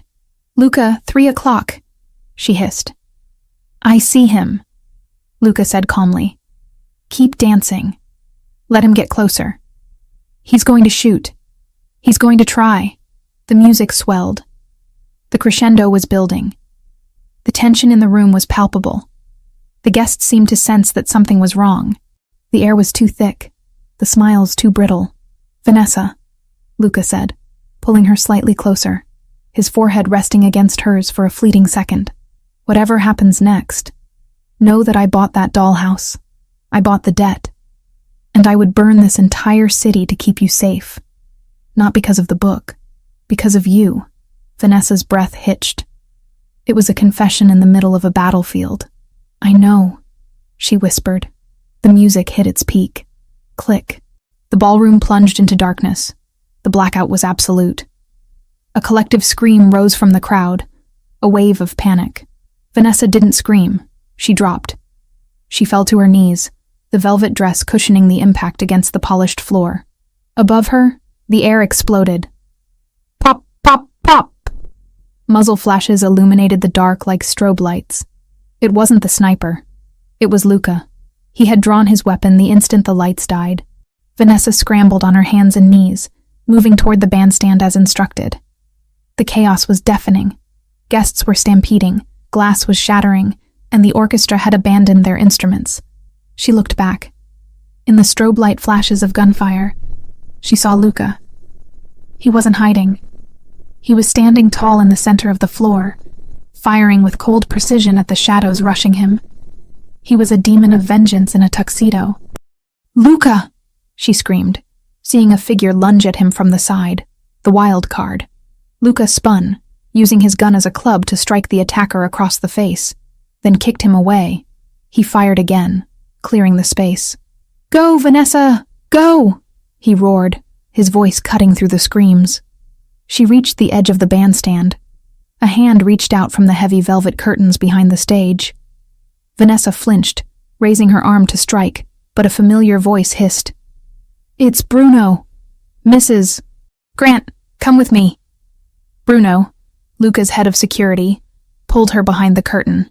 The backstage area was dimly lit by emergency red lights. Where is Luca? Vanessa demanded, trying to pull away. He's right behind us. Move. We have to get to the loading dock. Phase 2 is active. Vanessa ran, lifting the heavy skirts of her dress. They burst through the rear exit doors into the freezing alleyway behind the hotel. The cold air hit her sweat-dampened skin like a physical blow. A black sports car, low, sleek, and aggressive, skidded around the corner and screeched to a halt in front of them. The passenger door flew open. Get in! Bruno shouted, shoving her toward it. Vanessa scrambled into the low seat. The engine was roaring like a trapped beast. A second later, the rear door of the hotel banged open again. Luca burst out. He was breathing hard, his tie undone, his gun still in his hand. He didn't look back at the chaos he had left inside. He sprinted for the car, vaulting into the driver's seat. Are you hit? He demanded, looking at her immediately. No, you? No. He slammed the car into gear. Vittorio is down, but his lieutenants are still standing. They will be chasing. Is this phase 2? Vanessa asked, gripping the dashboard as Luca floored the accelerator, the tires smoking against the asphalt. Phase 2, Luca confirmed, his eyes checking the rearview mirror where headlights were already appearing. We draw them out. We lead them away from the guests, away from the civilians. We take them to the killing ground. The warehouse, Vanessa realized. The warehouse, Luca agreed. He reached over and took her hand, squeezing it once before returning it to the wheel. You looked beautiful, Vanessa, even crawling on the floor. Vanessa let out a breathless, hysterical laugh. You know how to show a girl a good time, Santoro. Luca smirked, a flash of white teeth in the dark car. The night is young. He drifted the car around a corner, the G-force slamming Vanessa against the door. Behind them, 3 SUVs peeled out of the alley, their engines screaming in pursuit. The gala was over. The hunt had begun. Vanessa looked at her dress. The hem was stained with grease from the floor, and the velvet was torn. It didn't look like a queen's gown anymore. It looked like battle gear. And as she watched Luca navigate the city streets at 100 miles an hour, leading the wolves into his trap. She realized she wouldn't have it any other way. "They're gaining," she noted, watching the lights in the mirror. "Let them," Luca said softly. "They need to feel like they can catch us. That's the only way they'll follow us into the dark." He shifted gears, the car surging forward into the snowy night, leaving the glamour of the ballroom far behind. Ahead lay the industrial district, the warehouse, and the end of the line for the men who had dared to threaten what belonged to Luca Santoro. The engine of the sports car roared like a dying dragon, a mechanical scream that vibrated through the chassis and straight into Vanessa's bones. The city lights had long since faded into the rearview mirror, replaced by the desolate, flickering sodium lamps of the industrial district. Here, the snow didn't look like a Christmas decoration. It looked like ash, coating the rusting skeletons of abandoned factories and shipping containers. "They are still with us," Luca said, his voice terrifyingly calm over the noise of the engine. He glanced at the side mirror, his eyes narrowing. 3 cars. They are aggressive. Vanessa gripped the door handle until her knuckles turned white. She twisted in her seat to look back. 3 pairs of blinding LED headlights were cutting through the darkness, weaving in and out of the lane, closing the distance. These weren't the police. These were wolves, chasing a wounded deer. "I thought we were leading them to a trap," Vanessa shouted over the roar of the tires on the slick asphalt. "This feels like we're just running." "We are positioning," Luca corrected, jerking the steering wheel sharply to the left. The car drifted, the rear tires catching the slush and sliding perilously close to a concrete barrier before gripping again. "My men are 5 minutes out. We have to hold them here until the hammer drops. 5 minutes is a long time when people are shooting at you." As if on cue, the rear window shattered. The sound was explosive, a deafening crack that sent safety glass raining down onto the back seat. Vanessa screamed, ducking low, covering her head with her arms. The cold night air rushed into the cabin, bringing the smell of exhaust and gunpowder. "Stay down," Luca roared. He didn't flinch. He didn't duck. He kept his eyes on the road and his foot pinned to the floor. "Vanessa, get down in the footwell." She scrambled off the seat, curling herself into a ball in the tight space beneath the dashboard. The velvet of her dress, once a symbol of her queen-like entrance, was now just fabric tangling around her legs, stained with grease and glass shards. She felt the car swerve violently again, then a sickening metal-on-metal crunch as one of the pursuing SUVs tried to ram them from the side. "Hold on," Luca warned. He slammed on the brakes. It was a maneuver born of madness and precision. The SUV behind them, expecting a chase, couldn't react in time. It clipped the rear bumper of Luca's car, lost traction on the ice, and spun wildly out of control, slamming into a parked trailer with a sound like a bomb going off. But the maneuver cost them. Luca's car spun 180 degrees, sliding backward across the ice until it slammed into a loading dock ramp. The impact threw Vanessa against the glove compartment. The airbags didn't deploy. Luca must have disabled them for the tactical driving, but the force knocked the wind out of her. Silence returned for a split second, heavy and ringing. Then, the sound of doors opening, voices shouting in Italian, angry, violent voices. "Out," Luca commanded. He was already moving. He kicked his door open and rolled out, his gun raised. "Vanessa, move. The warehouse."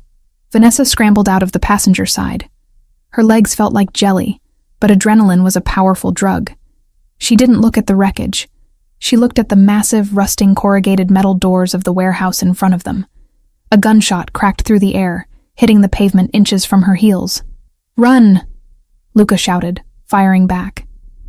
He stood in the open, exposing himself to draw their fire away from her. Vanessa lifted her heavy skirts and sprinted. She hit the warehouse door, finding the small personnel entrance Luca had aimed for. It was locked. "Luca, it's locked!" He was beside her in a second, breathing hard. He didn't fumble for keys. He raised his foot and kicked the lock mechanism with a force that would have shattered a normal man's ankle. The rusted metal groaned and gave way. He shoved the door open and pushed her inside, following her and slamming it shut, just as a hail of bullets pinged against the exterior steel. Inside, it was pitch black and freezing. The air smelled of old oil, dust, and decay. It was a cavernous space, filled with shadows and old machinery. "Barricade!" Luca ordered, his voice tight. Vanessa grabbed a heavy wooden pallet leaning against the wall and dragged it over. Luca helped her, shoving a rusted metal cabinet against the door. It wouldn't hold them forever, but it would buy them seconds. "Are you okay?" Vanessa asked, turning to him in the gloom. The moonlight was filtering in through high, broken windows, cutting beams of blue light through the dust. "I'm fine," Luca said, but his voice was strained. Vanessa stepped closer. In the slice of moonlight, she saw it. The pristine white shirt of his tuxedo was no longer white on the left side. A dark spreading stain was soaking through the fabric, dripping down his sleeve. "You're hit," she gasped, reaching out. "It's a graze," Luca dismissed, trying to reload his weapon with one hand. "Just a scratch." "That is not a scratch, Luca." Vanessa's nurse training overrode her fear. She grabbed his arm, forcing him to stop. "Sit down. Now. We don't have time." "Sit down or I will sedate you with a brick," she hissed, her blue eyes flashing. "You are bleeding out. You can't fight if you pass out from blood loss." Luca looked at her. He saw the fire in her eyes.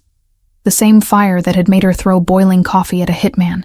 He sat down on a crate, his face pale but composed. "Fix it fast," he said. "They are flanking. They will come through the loading bays in less than 3 minutes." Vanessa didn't waste words. She grabbed the lapel of his tuxedo jacket and ripped it open. The shirt was soaked. She tore the buttons off, exposing his shoulder. It was an ugly wound. A furrow dug by a bullet through the deltoid muscle. It wasn't arterial, thank God, but it was bleeding heavily and would limit his movement. "I need pressure," she muttered, scanning the dark room. There were no bandages, no first aid kits. She looked down at herself. The burgundy velvet dress. Without hesitation, she grabbed the slit of the skirt and ripped. The sound of expensive fabric tearing was loud in the quiet warehouse. She tore a long, thick strip from the hem, ruining the garment completely. She didn't care. It was just cloth. He was flesh and blood. She folded the velvet into a thick pad and pressed it directly onto the wound. Luca hissed through his teeth, his head tipping back against the wall, eyes squeezing shut. "Fuck." "Breathe," Vanessa commanded, her hands steady now that they had a job to do. "I need to tie this tight. It's going to hurt." "Do it." She ripped another strip and wrapped it around his shoulder, pulling it tight enough to cut off the circulation to the skin, but stop the bleeding. She tied it off with a savage knot. Her hands were covered in his blood. It was warm and sticky, a stark contrast to the freezing air. "There," she said, her voice shaking slightly now that the task was done. "It will hold, but you can't use that arm to shoot." Luca opened his eyes. He looked at the makeshift bandage, the red velvet now stained with a darker red. Then he looked at her. Her hair was wild, coming loose from its pins. Her face was smudged with dirt. Her dress was destroyed, hanging in tatters around her legs. He reached out with his good hand and touched her face. His thumb traced her lower lip. "I never wanted you to see this," he whispered, his voice rough with pain and something else. "Shame. I wanted to give you the penthouse, the dresses, the lights. I didn't want to drag you into the gutter with me." Vanessa covered his hand with hers, pressing it against her cheek. "Luca, look around. We aren't in a gutter. We're in a fortress, and I'm not looking at a monster. I'm looking at the man who came for me when no one else would. I almost got you killed," he said, the guilt eating at him. "Tonight. The hospital. I am poison, Vanessa." "You're not poison," she said fiercely, leaning in until their foreheads touched. "You're the antidote. You saved me from a life that was killing me slowly. I would rather bleed with you in this warehouse than live another day safe in that apartment with Daniel." Luca stared at her, stunned by the ferocity of her loyalty. He leaned forward and kissed her. It wasn't a gentle kiss. It tasted of copper, adrenaline, and desperation. It was a seal, a promise. Clang. The sound of metal hitting concrete echoed from the far side of the warehouse. Luca broke the kiss instantly, the soldier returning to the surface. "They're inside." He stood up, testing his left arm. He winced but nodded. He checked the magazine of his gun. 2 rounds left. I have 1 spare clip. That's it. Where is Bruno? Vanessa asked, backing up against the crate. Close, but not close enough. Luca reached to the small of his back and pulled out a second weapon. A smaller, compact pistol he kept as a backup. He checked the safety and handed it to Vanessa. She stared at the gun. It was heavy, cold, and lethal. She had never held a gun in her life. She healed people. She didn't break them. Take it, Luca ordered. Safety is off. You point and you pull the trigger. Don't think about who they are. Think about Lily. Vanessa took the gun. Her hand trembled, then steadied. Lily. Okay, she whispered. Get behind those oil drums, Luca instructed, pointing to a stack of barrels near the center of the room. Keep your head down. Do not shoot unless they cross the yellow line on the floor. If they cross that line, you empty the clip.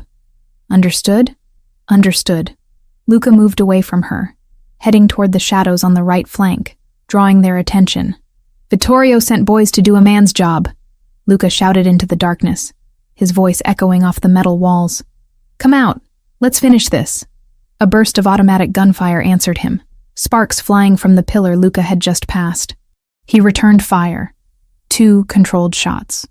A scream echoed in the dark. Vanessa crouched behind the barrels, gripping the pistol with both hands. Her heart was beating so fast it felt like a hummingbird trapped in her chest. She watched the darkness. She saw movement. To her left, while Luca was engaging the main group on the right, a shadow was creeping along the wall, heading toward his blind spot. A man in a dark tactical vest, moving silently. He had a shotgun. He was going to flank Luca.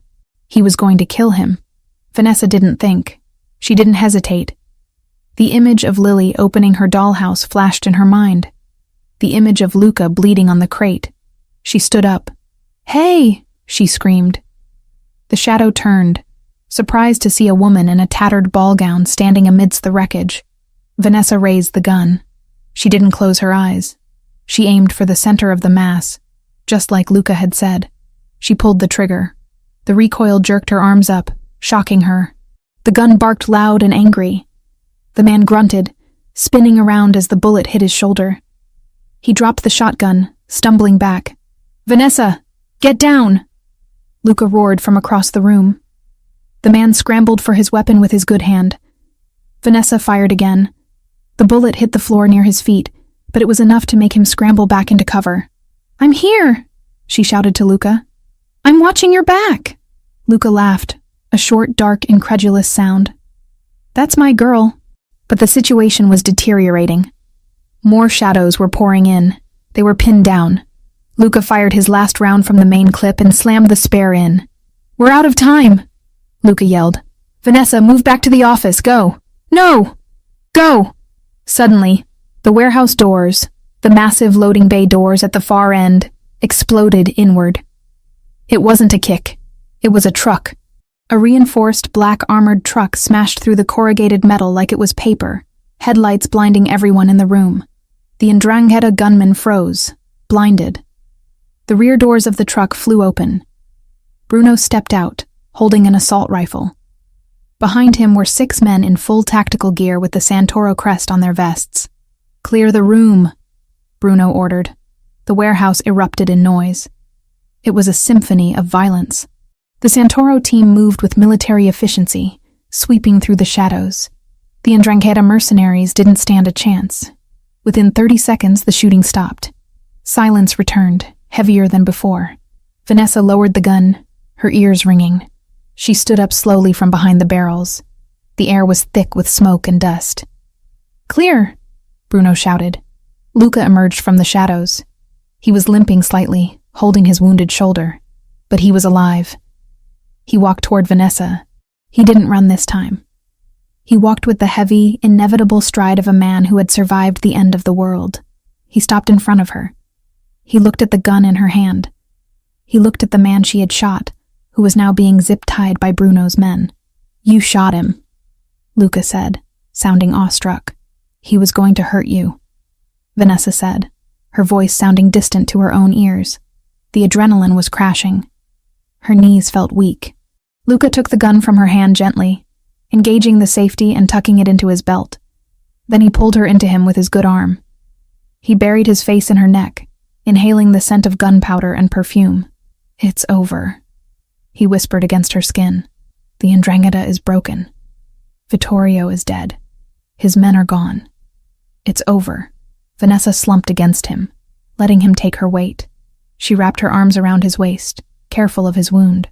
She felt the sticky wetness of his blood on her hands, but it didn't scare her anymore. It was just proof of life. "We need to get you to a doctor," she mumbled into his chest. "We have a medic team in the convoy," Luca said. He pulled back to look at her. His face was streaked with soot and sweat, but his eyes were clear.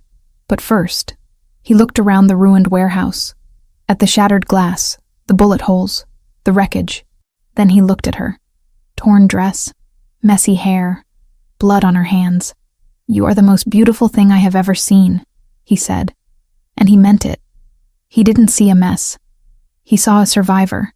He saw a queen who had forged her crown in fire. "I want to go home," Vanessa whispered. "Not the penthouse, not the safe house. I want to go. I just want to be with you and Lily. Home." Luca repeated the word like a vow. "Yes, let's go home." Bruno approached them, looking respectful but urgent. "Boss, we need to move. Police will be here in 10 minutes. The cleanup crew is inbound." "Let's go," Luca said. He guided Vanessa toward the armored truck. She stopped at the door and looked back one last time at the dark warehouse. She was leaving more than just a ruined dress in there. She was leaving the last of her fear. She had faced death. She had held a weapon. And she had stood her ground. She wasn't just the woman the mafia boss had saved anymore. She was the woman who had saved him back. "Vanessa?" Luca called from the truck, his hand outstretched. She took it. She climbed up into the safety of the armored vehicle, sitting next to him on the bench seat, as the truck rumbled to life and pulled out into the snowy night, leaving the carnage behind. Vanessa rested her head on Luca's uninjured shoulder. He kissed the top of her head. "Sleep," he murmured. "I'll wake you when we get there." "Where?" "To the beginning," Luca said. "The real beginning." The convoy moved out, a line of black steel cutting through the white snow, heading toward a Christmas morning that had been bought with blood and paid for with loyalty. The war was won. Now they just had to survive the peace. The morning sun that filtered through the floor-to-ceiling windows of the penthouse was not the harsh gray light of a winter storm. It was gold, brilliant and blinding, reflecting off the fresh layer of snow that coated the city like a pristine blanket. It was December 25th, Christmas morning. Vanessa Grant woke up slowly, her body heavy with the kind of deep, restorative sleep she hadn't experienced in years. For a moment, suspended between dreams and wakefulness, she panicked. Her hand shot out across the sheets, searching for the cold, empty space of her old mattress, waiting for the sound of Daniel's angry footsteps in the hallway, or the draft from the broken window. Instead, her hand brushed against silk sheets that felt like water. The air smelled of pine needles, roasting coffee, and expensive cologne. The silence wasn't threatening. It was absolute, guarded, and safe. She sat up, blinking against the light.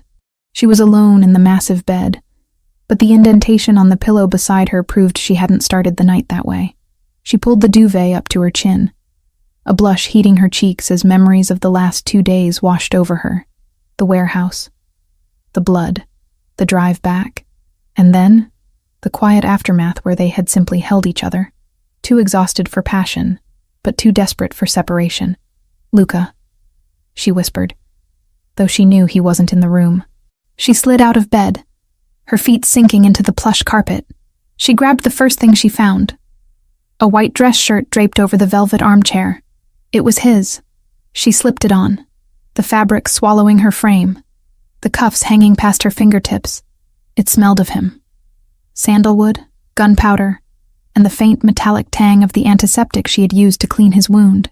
She walked out of the bedroom and down the long marble hallway. The penthouse, usually a monument to minimalism and cold luxury, had been transformed. It looked as if the North Pole had exploded in the living room. A tree, easily 12 feet tall, stood in the center of the room, its branches heavy with crystal ornaments, red ribbons, and twinkling white lights. Garlands of fresh holly draped the fireplace mantel. Stockings hung by the chimney, 3 of them. One embroidered with Luca, one with Vanessa, and a smaller one in the middle that said, Lily. Vanessa stopped, her hand flying to her mouth. 2 days ago, they had been bleeding in a freezing warehouse. Today, they were inside a Hallmark movie funded by a crime syndicate. Luca was sitting in the leather armchair near the window. He was wearing dark pajama pants and nothing else. His chest bare except for the heavy black sling that cradled his left arm. The white bandage on his shoulder stood out against his olive skin. He was holding a mug of coffee in his good hand, staring at the tree with a look of intense, brooding concentration, as if he were trying to calculate the structural integrity of the ornaments. You did this, Vanessa said softly, stepping into the room. Luca turned. His dark eyes swept over her, taking in the messy hair, the oversized shirt, and the bare legs. A flicker of heat ignited in his gaze, but he masked it quickly, replacing it with a guarded expression. My staff did this, he corrected, his voice raspy. I just authorized the expenditure. The elves work for a retainer. Vanessa smiled, walking over to him. She didn't hesitate. She sat on the wide arm of his chair, her hand resting gently on his uninjured shoulder. It's beautiful, Luca. Lily is going to lose her mind. Is she awake? Not yet.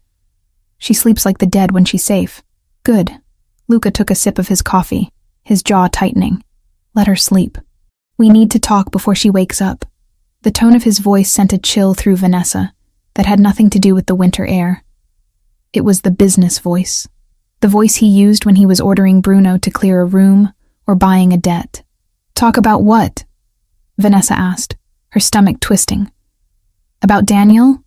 About the Ndrangheta? Daniel is gone, Luca said flatly. He didn't elaborate. He didn't need to. The past tense was final. The police found his body in a ditch in Jersey this morning. Drug deal gone wrong.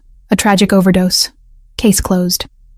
Vanessa exhaled long and unsteady, as if her body was finally letting go of an old, stubborn tension. Dead. The monster under her bed was dead. She waited for the grief, or the guilt. But there was nothing. Just a vast, empty space where the fear used to be. And the Ndrangheta? She asked. Broken, Luca said. The raid on the warehouse was decisive. We cut off the head of the snake. The remnants have fled back to Italy. You are safe, Vanessa. Truly safe. No one is looking for you. No one is hunting you. Okay, she said slowly, watching his face. He wasn't looking at her. He was looking at the snow falling outside. That sounds like good news. So why do you look like you're about to fire me? Luca set the coffee mug down on the side table with a sharp click. He reached into the pocket of his pajama pants and pulled out a long, rectangular velvet box. It wasn't a ring box. It was too long for that. He held it out to her. His hand was steady, but his knuckles were white. Open it. Vanessa took the box. Her fingers trembled slightly. She opened the lid. Inside, resting on the black satin, was a heavy iron key and a folded stack of legal documents. What is this? She whispered. Freedom, Luca said. He shifted in the chair, wincing as the movement pulled at his stitches. That is the deed to a house in Connecticut. 4 bedrooms, big yard, good school district. It is fully furnished and paid for in your name. The taxes are prepaid for 20 years. He pointed to the papers. And that is a trust fund for Lily. It has enough money to ensure she never has to ask Santa for food again. She can go to college. She can travel. She can do whatever she wants. Vanessa stared at the contents of the box. It was a fortune. It was the escape hatch she had dreamed of every night she lay awake in her old apartment. It was a clean slate. I don't understand, she said, looking up at him. Are you sending us away? Luca finally looked at her. His eyes were dark pools of pain. I am giving you a choice, a real choice. When we met at the mall, you were desperate. You didn't choose me. You grabbed the only lifeline that was thrown to you. You needed protection. You needed money. He leaned forward, his voice dropping to a rough whisper. You have those things now. The threat is gone. You don't need the monster anymore. Monster? Vanessa repeated, her voice rising. Look at me, Vanessa. Luca snapped, gesturing to his sling, to the bruises on his ribs, to the invisible weight of the violence he carried. I am a man who kills people. I am a man who starts wars in warehouses. 2 days ago, you had to shoot a man to save my life. You had blood on your hands. My blood. His blood. He looked away, shame coloring his features. I never wanted that for you. I wanted to be your hero, not your corruptor. You are a nurse. You heal people. I break them. If you stay here, if you stay with me, that violence will always be a shadow in the corner. You can take that key, Vanessa. You can take Lily and go to Connecticut and live a normal, safe, beautiful life where no one shoots at you. The silence that followed was thick and heavy. Vanessa looked at the key. It was heavy, cool metal. It represented safety, normalcy, the life she was supposed to want. Then she looked at Luca. She saw the tension in his jaw, the way he was bracing himself for her to leave, as if he had already accepted that he wasn't good enough to keep her. She saw the boy from chemistry class who had been shocked that someone would help him with a cut. She saw the man who had bought a dollhouse because a little girl asked for a father. She closed the velvet box with a soft snap. Luca flinched, as if the sound was a gunshot. The car is waiting downstairs. Bruno will drive you whenever you are. Vanessa stood up. She walked over to the fireplace, where a cheerful fire was crackling behind the grate. Vanessa? Luca asked, confusion clouding his face. She tossed the velvet box into the fire. Luca surged out of the chair, ignoring his injury. Vanessa, what are you doing? That is... I know what it is, she interrupted, turning to face him, her eyes blazing with a blue fire that matched the intensity of the flames. It's a severance package, and I don't accept it. It's not a severance package, it's a life, Luca shouted, closing the distance between them. It's safety. Why would you burn safety? Because it's not my life, she shouted back, stepping into his space, grabbing the lapels of his shirt that she was wearing. My life isn't in Connecticut, Luca. My life is here. With you. I am dangerous. He growled, looking down at her, his body trembling with the effort to not grab her. I will always be dangerous. So am I, Vanessa said fiercely. I shot a man, Luca. I didn't freeze. I didn't cry. I pulled the trigger because he was threatening my family. You think I can go back to being a normal suburban mom after that? You think I want to? She softened her grip, her hands sliding up to cup his face. The stubble on his jaw scratched her palms. You said I didn't choose you, she whispered. You said I just grabbed a lifeline. Maybe that was true at the mall. But I'm not at the mall anymore. I'm standing in your living room, wearing your shirt, staring at the Christmas tree you put up for my daughter. She rose on her tiptoes, forcing him to look her in the eye. I know exactly who you are, Luca Santoro. You are the man who remembers a tissue from 15 years ago. You are the man who sat in a freezing car to watch my back. You are the man who bleeds, so I don't have to. She kissed him. It wasn't tentative. It was acclaiming. I don't want the key to a house in Connecticut, she murmured against his lips. I want the key to this penthouse. And I want the man who comes with it. Luca let out a sound that was half groan, half sob. His resistance shattered. His good arm wrapped around her waist, lifting her off the floor, crushing her against him.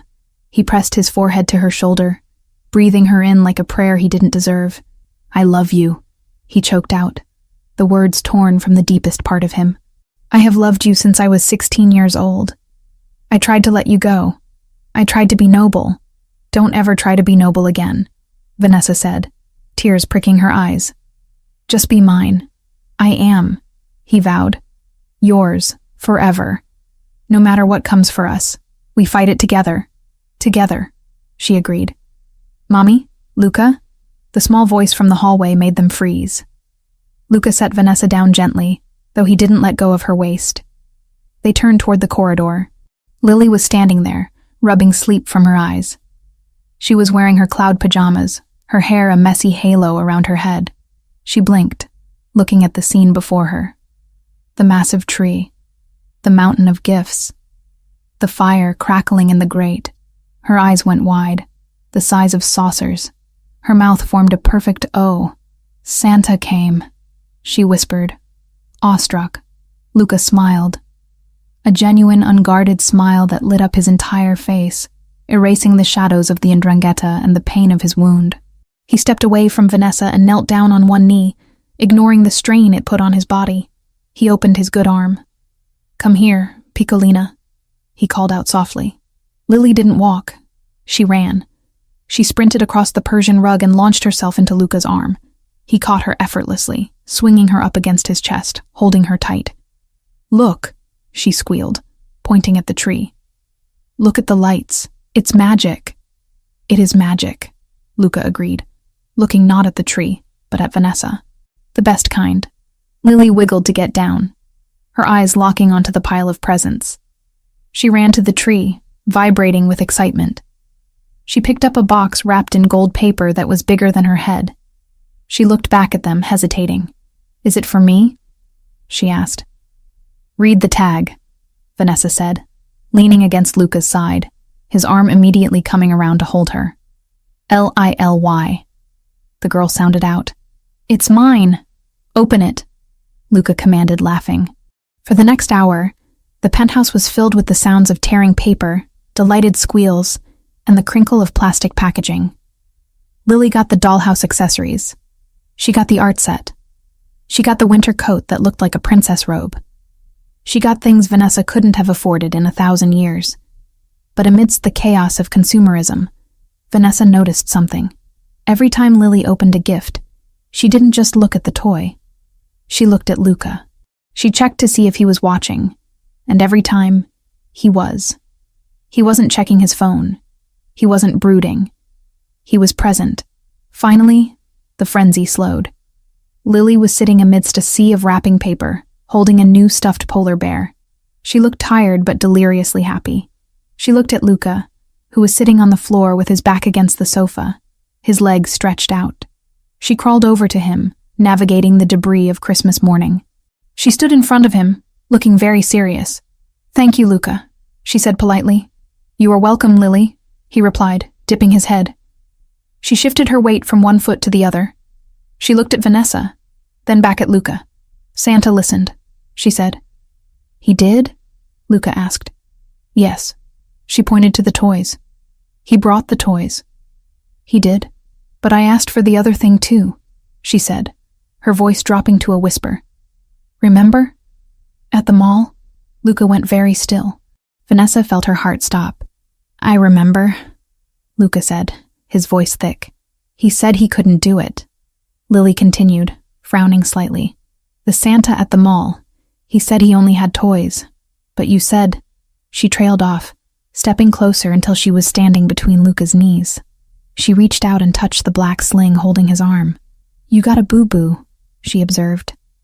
"I did," Luca admitted. "It's getting better. Mommy says brave boys don't cry," she told him. "Your mommy is right." Lily nodded. Then, with the devastating simplicity of a child who has made up her mind, she climbed onto his lap. She nestled her head against his good shoulder, settling in as if she belonged there. As if she had always belonged there. "I'm glad you fixed it," she mumbled, closing her eyes, exhausted from the excitement. "Fixed what?" Luca whispered, resting his chin on the top of her head. "The wish," Lily yawned. "You make a good daddy?" The word hung in the air, fragile and absolute. "Daddy," Luca froze. He looked up at Vanessa, his eyes wide, shining with unshed tears. The man who had faced down hitmen, who had ordered executions, who had run an empire of crime, looked completely undone by one word from a 5-year-old. He tightened his hold on the little girl. He buried his face in her hair. "I will try," he whispered into the silence, his voice cracking. "I promise, Lily. I will try to be the best one." Vanessa walked over and sat down beside them on the floor, wrapping her arms around both of them. She kissed Luca's wet cheek. She kissed Lily's forehead. "You don't have to try," Vanessa whispered to him. You already are. Later that afternoon, after a breakfast of pancakes that Luca insisted on helping to cook one-handed, resulting in a lot of flour on the floor, they stood on the balcony. Lily was napping on the sofa inside, guarding her hoard of treasures. The snow was still falling, large, soft flakes drifting down from the gray sky. The city stretched out below them, white and silent. Luca stood behind Vanessa, his good arm wrapped around her waist, pulling her back against his chest. His coat was draped over her shoulders again, just like that first night on the roof of the mall. But this time she wasn't shivering. This time, she wasn't looking for the exit. "Are you happy?" Luca asked quietly, resting his cheek against her temple. Vanessa looked out at the skyline. She thought about the key she had thrown in the fire. She thought about the danger that would always be a part of this life. She knew there would be other enemies, other wars, other scars, but she also felt the solid beat of his heart against her back. She felt the warmth of his protection. She felt the love that had survived 15 years of silence. "I have a daughter who is safe," she said. "I have a home that isn't falling apart. And I have the man I love." She turned in his arms, careful of his shoulder, and looked up at him. "I'm not just happy, Luca. I'm home." Luca smiled, and this time it touched his eyes, banishing the last of the winter chill. He leaned down and kissed her. A slow, deep kiss that tasted of coffee and forever. "Merry Christmas, Vanessa. Merry Christmas, boss."